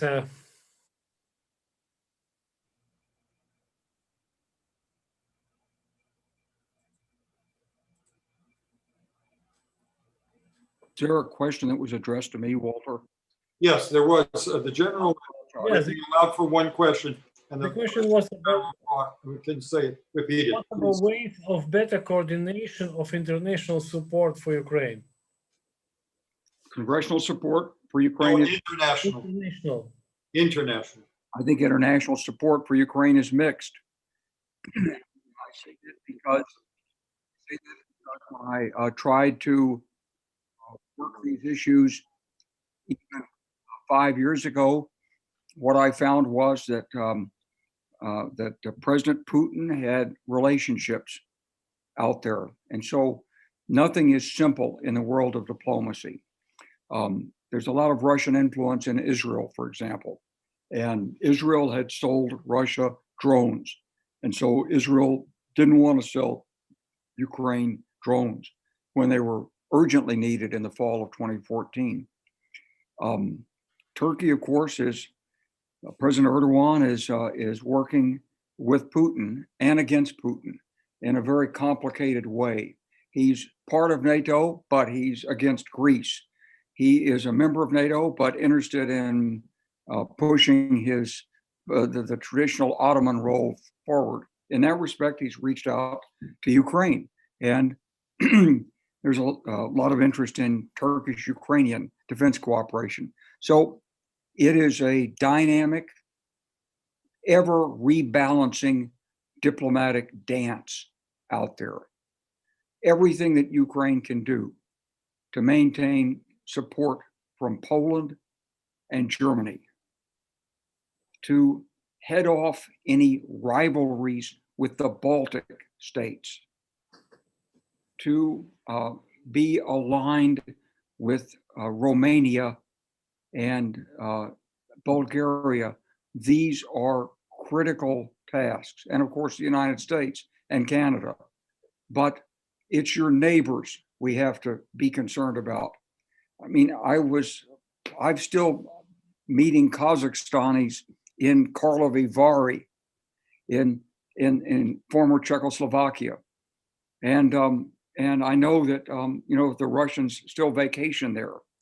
And so where does the Czech Republic stand on all these issues? And how strong is its support? So I think it's, important to reach out to not only principal allies and neighboring states, but even some of those that may have expressed some reservations, that may have either historical qualms or other issues about it. And I would also say it's very important to reach out to the Jewish community. I know that that in Ukraine, there's been among certain members of the Jewish community, there's a fear of anti-Semitism in Ukraine. And yet, if Ukrainians joined with Israelis and you had the kind of support from the Ukrainian American community that the Israeli community gets, that the Israeli state gets, you'd be much better positioned. So I think, as an independent state, you have to really work the nuances of these diplomacies to get the support you need. And I didn't mention Germany, but Germany is absolutely central. Angela Merkel is the most powerful statesman in Europe and maybe in the West right now. And how she views things and how she balances off her economic interests in Russia with the ideological interests in Ukraine is critical. Thank you. And since I see that our time is up, I would like to thank panelists. I would like to thank discussants. Maybe Ms. Jill would want to answer for a second. Maybe your question, Ms. Jill, just for a second, Ms. Jill. I know that just for Look, I always think the international community can do more and can do better and can do differently. My point would be we've got massive amounts of investment going there. The MJC led by the United States is terrific, but I think it's time to refresh our approach. Ukraine's at a different state. We've got EOP. There's massive opportunity. This is a reciprocal relationship. Time to look at it afresh. Over. Thank you. Thank you, Jill. So now I can wrap up very quickly. I would like to thank all panelists, discussants, and all participants for sharing your understanding of the situation, and it helps us better understand as well developments in the Ukrainian armed forces. And I would say this way, no doubt this reform process is not an easy one, especially when our Ukrainian colleagues, and not our Ukrainian colleagues only, but we as well, dealing with such, I would say, tectonic changes, complex and multi-dimensional change of the defense and security system. Legislative, it was mentioned today, regulative base, structural, and I would say the most important, the mental change. And that's why further, I would say, attention to the human dimension of reform is definitely needed. And especially when we're talking about reform of professional military education and the reform of human resource management. So thank you very much, and back to you, Walter. Thank you very much, General Nurse. The recommendation that was made, and I just wanted to tell everybody that General Keith Dayton has been on. So yes, Jill, he's been listening to General Clark's recommendations. I wasn't going to reveal that he's been listening both yesterday and today, but I suspect he's a very good note taker. So everything that's been said has been noted, and I really would like to thank this panel. I want to apologize to the next two speakers, but I'm going to give them as much time. I only beg the indulgence of all the participants. This has been so important and such an important discussion that we are going to run over by about 15 minutes because we also would like to have Andrew Fouté from the UCCA wrap this up for us. So I would ask everybody that we are going to take another 15 minutes, go till 2:15, and I will preface the next session, the last session that we have, by simply saying that this has been a bipartisan situation because we just heard from Wesley Clark, General Clark, who I wanted to say in 2004 was a presidential candidate. And if you listen to him, if any Ukrainian Americans listening, they realize, Christ, if and this is with no bad intent to W as president on his second term, but you can imagine Wes Clark as someone in that post, the enormous knowledge he brings to everything. So that's one, and then in bipartisan fashion, to two characters who I'm about to introduce, Herman Kirchner and Bill Schneider. I was just telling Herman today that they're still like they're like the little ever-ready battery types. They're still running at 80 and they don't want to retire. But they are veterans of all of this. And I don't think of anybody that I would want more to hear from at the end than the next two individuals that I'm about to introduce. The chair of this important last session, which is basically the general state of preparedness of the Ukrainian armed forces, of what significance to the United States. Herman Kirchner and Bill Schneider have been in this fight since the 60s, 70s, 80s, and in the 80s they fought it till the end. They basically helped overturn the old structure, the old Soviet Union. We have a lot to be grateful to them, and I think that them giving their wisdom at the end would be very important. So Herman, without delay, I'm going to give it over to you. All right, Herman, you're on. Okay, thanks, Walter. It's always a pleasure to be taking part of these conferences, and we've done it maybe 20 years. And I have to say, congratulations to you and your team for making it so productive. I don't think I've been at any of them where I haven't learned something as I listened, and this one is certainly one of the best. I've enjoyed it very much. The exact title of this panel is The General State of Preparedness of the Ukraine Armed Forces and of what significance to the United States. I'm going to borrow from General Clark to make a couple remarks on both of those points. General Clark said preparedness involves not only taking care of today, but looking forward to tomorrow. And in that regard, I think we have to look at not just how armed forces balance each other or superior motivation of Ukrainian forces, but we have to look at things in Russia that may be evolving in either a positive or a negative fashion. Right now, Putin maybe is a little restrained because he can't be honest with his own people about what he's doing in Ukraine. But what if danger came to Putin's rule? Would he become more adventuristic? Would he be willing to risk more? What if he thought because of contested elections in the US that the West was too paralyzed to act and to help Ukraine fully if he became more aggressive? And what if Putin isn't there? You know, we did a study at the American Foreign Policy Council a couple of years ago of 110 post-war II dictatorships of 10 million or more.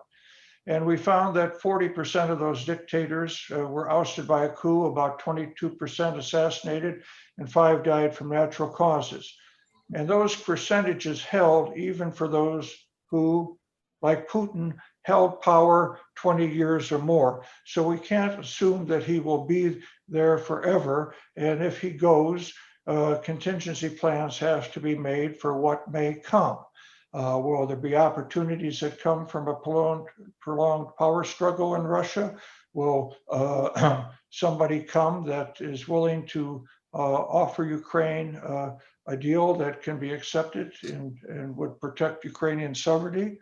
Or would it be he'd be succeeded by some hardliner that's even more aggressive? You know, imperialism runs very deep in America, in Russian culture. And I think we can assume that whoever comes to power in Russia post-Putin will have that as part of their own culture, even though they may react to it differently. And Russian imperialism, I think, is especially pernicious. All post-imperial powers have tried to reestablish influence in their former territories after the collapse of their empires. I think at the end of World War I, or maybe a little bit earlier, there were only 54 sovereign countries in the world. Now there are 194, depending on how you count. And all those new countries came from the collapse of the empires that dominated the world. But influence waned either because of lack of geographical proximity or lack of power. Lack of power example might be that Austria never brought back into its fold even the German-speaking area of South Tyrol, which is in Italy. They had geographical proximity, but no power. On the other hand, the vast European colonies in Africa were geographically too remote even for European powers that maintained military strength. But with Russia, it sits on Ukraine border, more powerful in geographic proximity, and therefore their imperialistic instincts are less likely to go away, and long-term plans have to be made to deal with that type of situation. Now, a couple of things about what is the significance to the US. I had a conversation some years ago with a prominent Russian, now in exile, who's anti-Putin.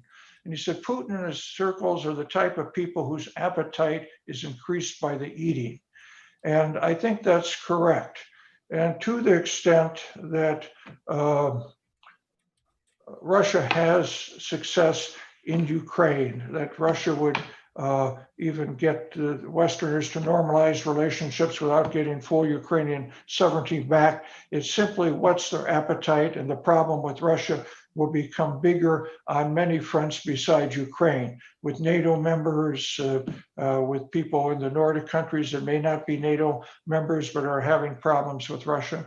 And it would be an invitation for Russia to take advantage in other areas where they compete with the US or cause the US problems. Cyber war, Syria, Libya, and in other areas. And this is true not just for Russia, but for others who would wish the American and United States interest ill, that would wish to move against us. So if you're talking about China, if you're talking about Muslim fundamentalists, all of them will look. And if they see us standing steadfast behind Ukraine, if they see us acting meaningful in Ukraine, then that will be a deterrent as they consider should they move against American interests. If we don't stand fully behind Ukraine, it complicates American problems everywhere else. So I'll stop with that and introduce my friend, Bill Schneider. And Bill, as you mentioned, I think is nearing 80. I haven't quite gotten to that point yet, but with luck, someday I will.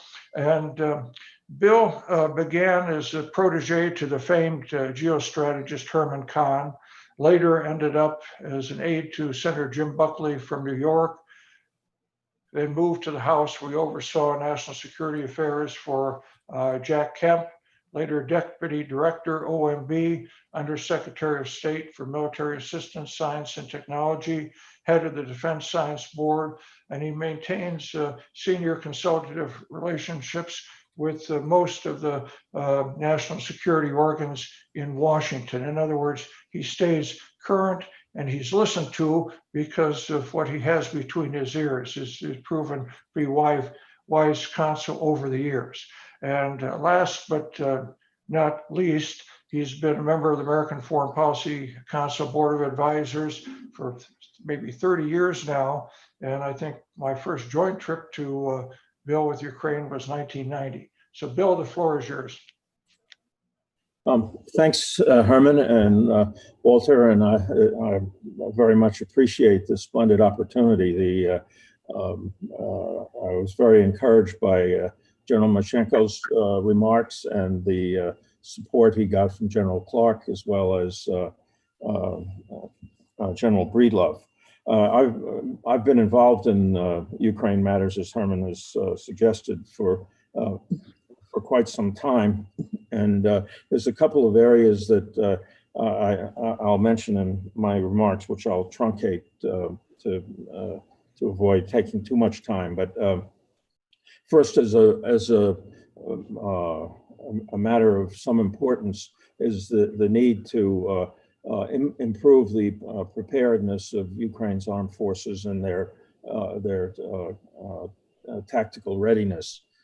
Many of the institutional issues that General Clark and General Breedlove have spoken of are foundational to being able to make some of these changes. But it's also the case that as a consequence of a series of events, the Ukraine armed forces are not as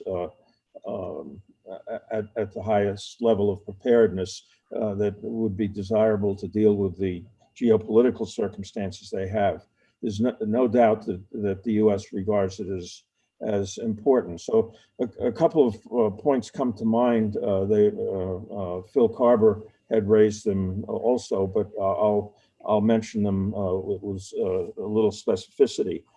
First, with respect to being able to access U.S. equipment. I served in the Department of State and had responsibility for the security assistance program, and I know there is a great deal of authority and flexibility and resources, both technical and financial, in the security assistance program to be able to facilitate the readiness and preparedness of Ukraine armed forces.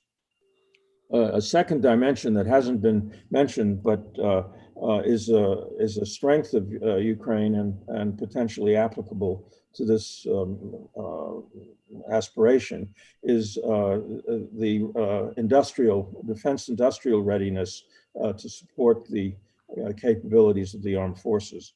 Ukraine has a very good industrial base. What is missing is a more collaborative relationship with the opportunities in other countries, including the U.S.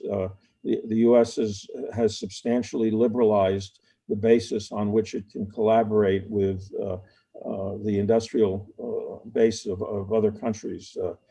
On the Defense Science Board that I continue to serve on, I'm co-chairing a panel on the defense industrial base, and one of the important dimensions of that is the international side.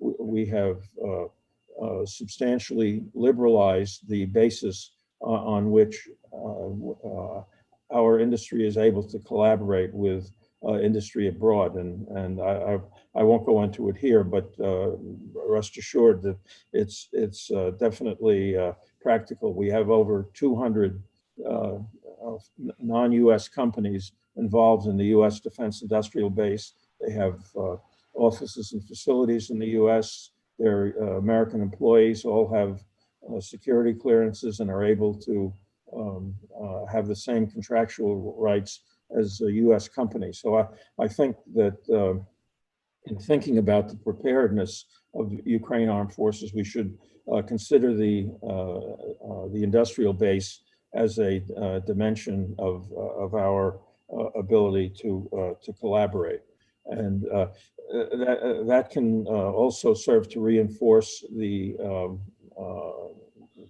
diplomatic dimension of our relationship.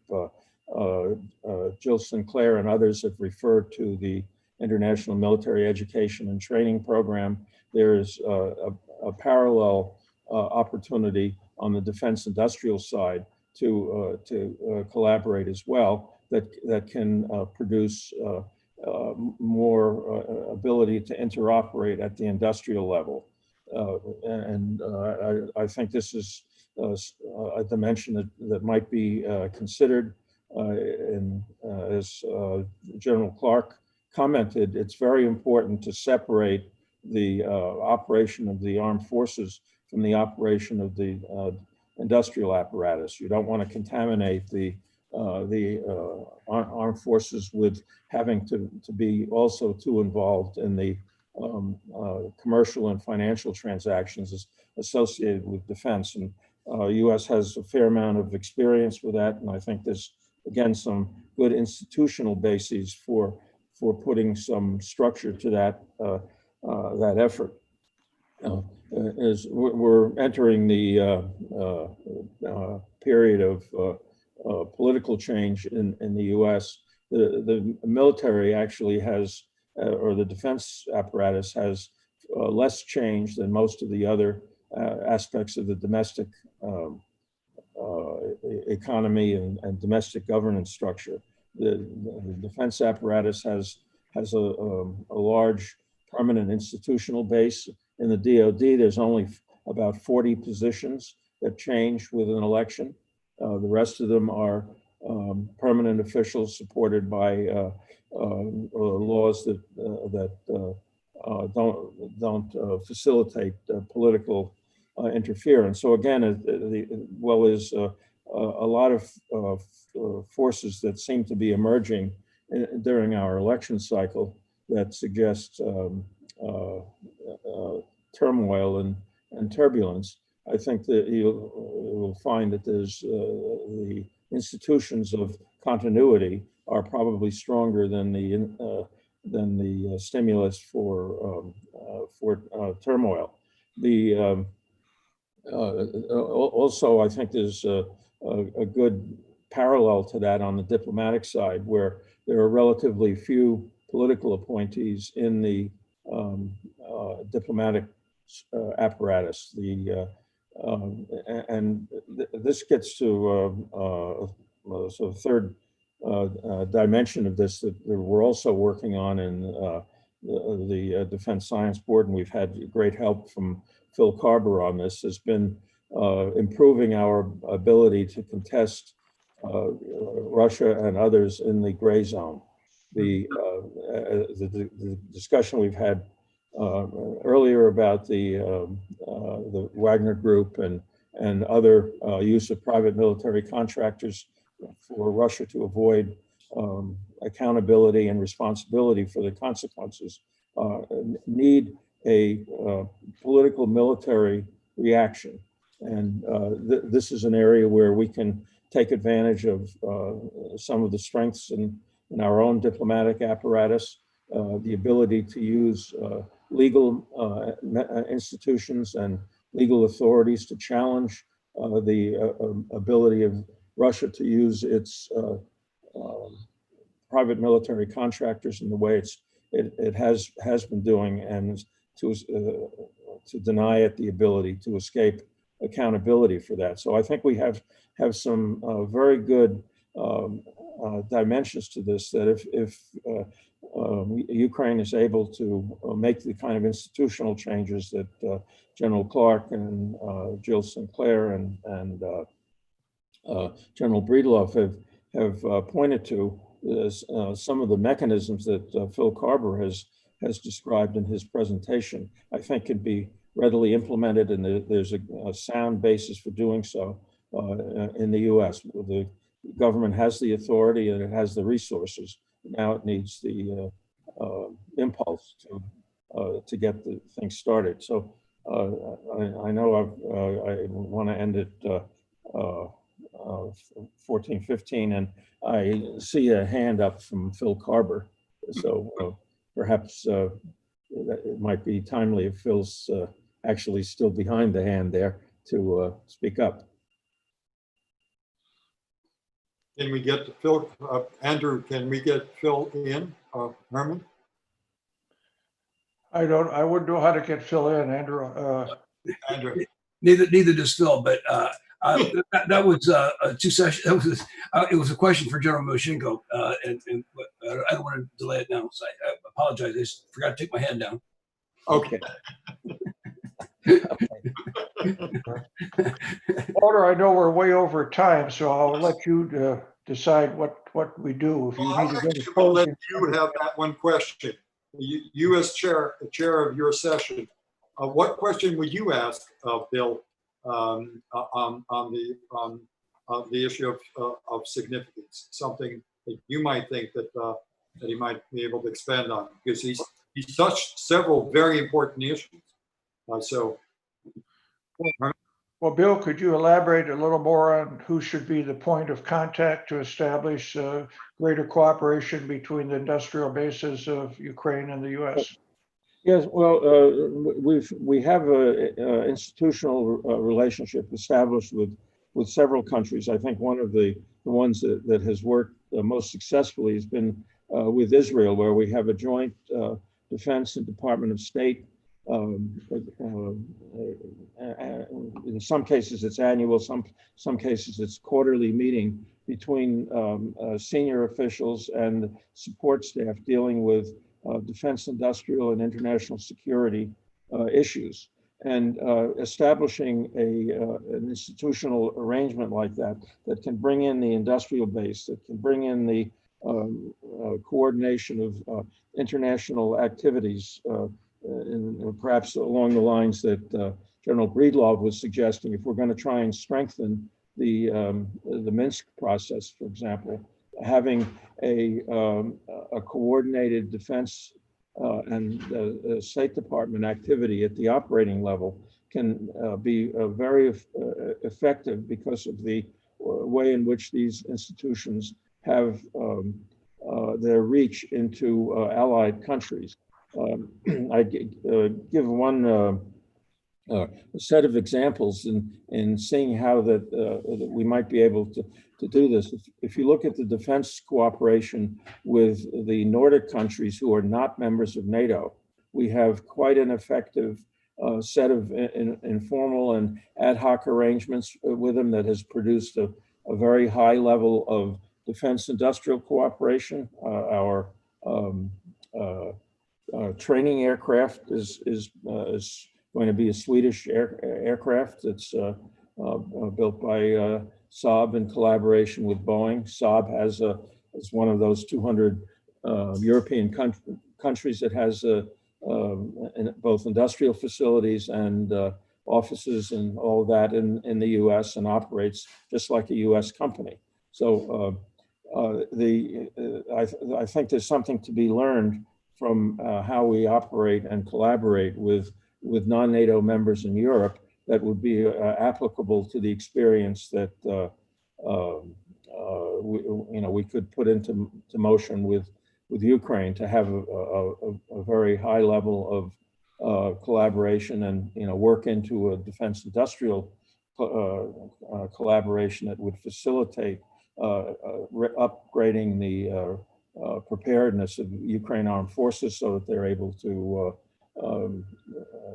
rid Ukraine of these Russian forces. Over. Thank you very much. Thank you very much. That was it. Herman? Well, I think we're at the conclusion. So thank you, Walter. Thanks to Bill, and we'll get it to Adri Fute to close out. Right, exactly right. And I just wanted to say to the two youngsters, I didn't mention the age.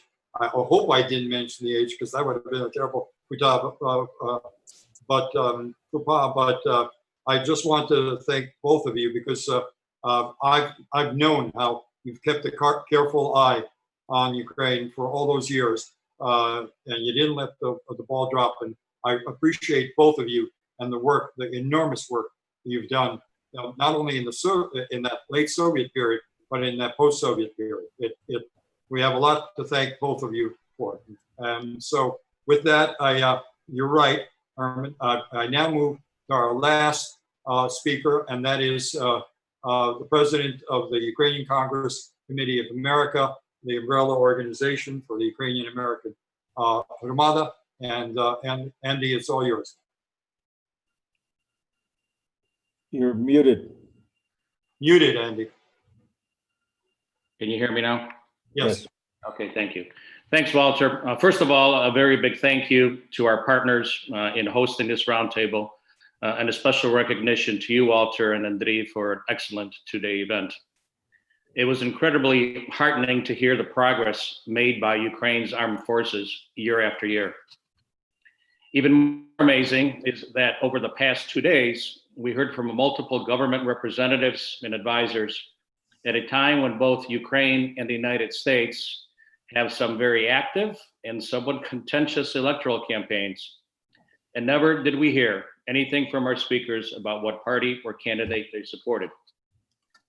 This dedication to civic ideals should remind us that those who selflessly serve their country on the front lines protect our democracies and place their lives on the line for the benefit of us all. It was perhaps not coincidence that this roundtable took place on a date that falls midway between Ukraine's День захисника України, or Day of Defender of Ukraine, and our own American Veterans Day. Both occasions of pride and gratitude for the heroism of those who served and died in their country's service. This year, we also paused to commemorate the 75th year since the end of World War II. While we're remembering that the two largest militaries in Europe, that being Russia and Ukraine, are still actively engaged in a land war, which has displaced the largest number of people in Europe, over 2 million, since the Second World War.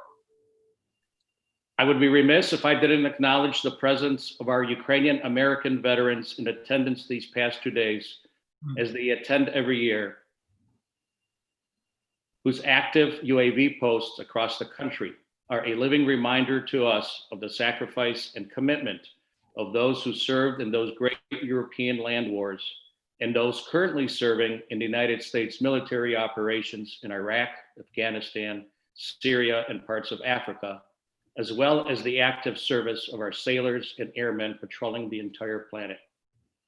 For those who worked so hard to put together the Euro-Atlantic security framework after the Second World War, this example of US-Ukraine cooperation in the 21st century serves as a vindication of peace through strength and strength through allies.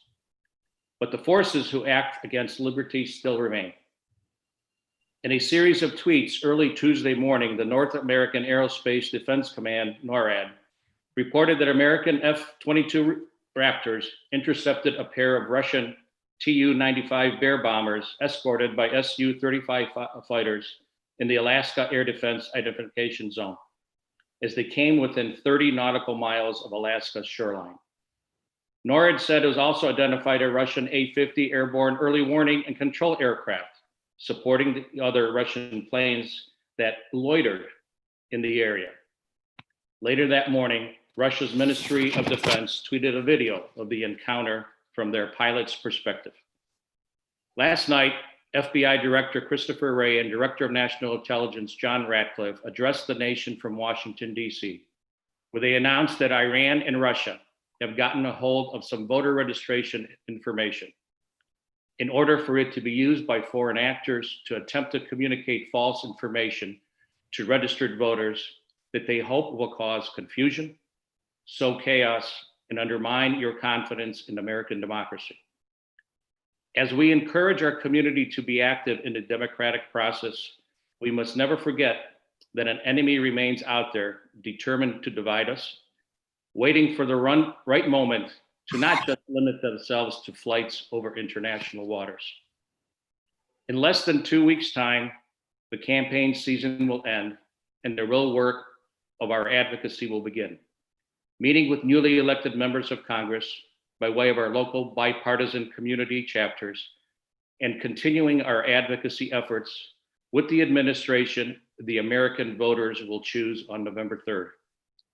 I urge us to continue to work together so that Ukraine continues on its path to Euro integration and eventual NATO membership. I want to thank all our participants, our moderators, our panelists. A job well done. Looking forward to the next roundtable.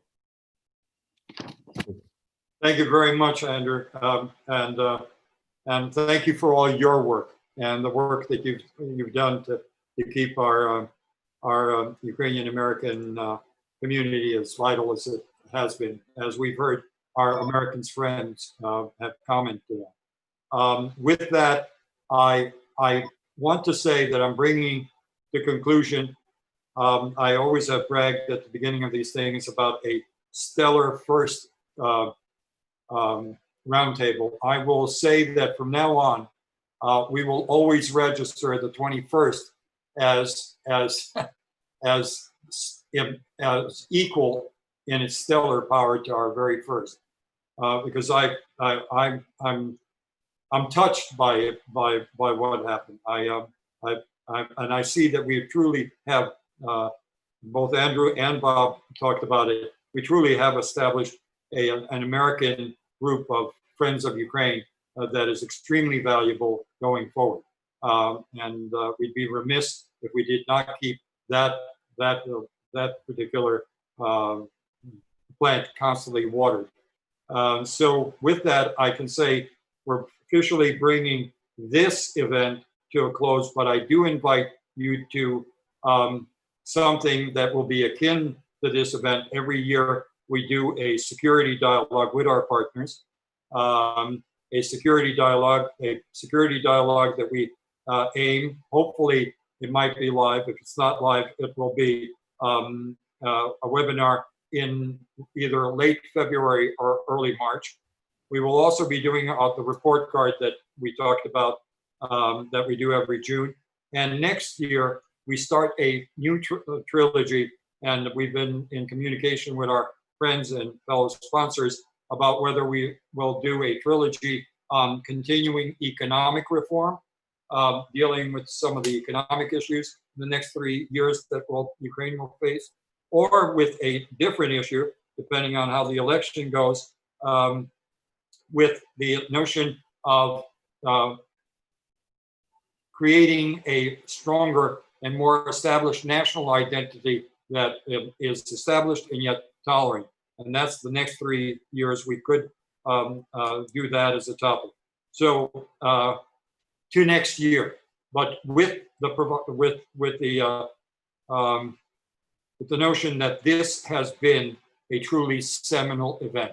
I've been flattered to be even a church mouse in the background on this one, because the people who have participated are that iconic. And I thank at the end our nominee for ambassador to Ukraine, General Keith Dayton, has been on. I know he's been taking notes. I hope I didn't get him in trouble, or we didn't get him in trouble by constantly referring to him. But I know that he too will become part of our larger network of friends for life. And so with that, I want to say, Andrew, I think we can close it down. Yes or no?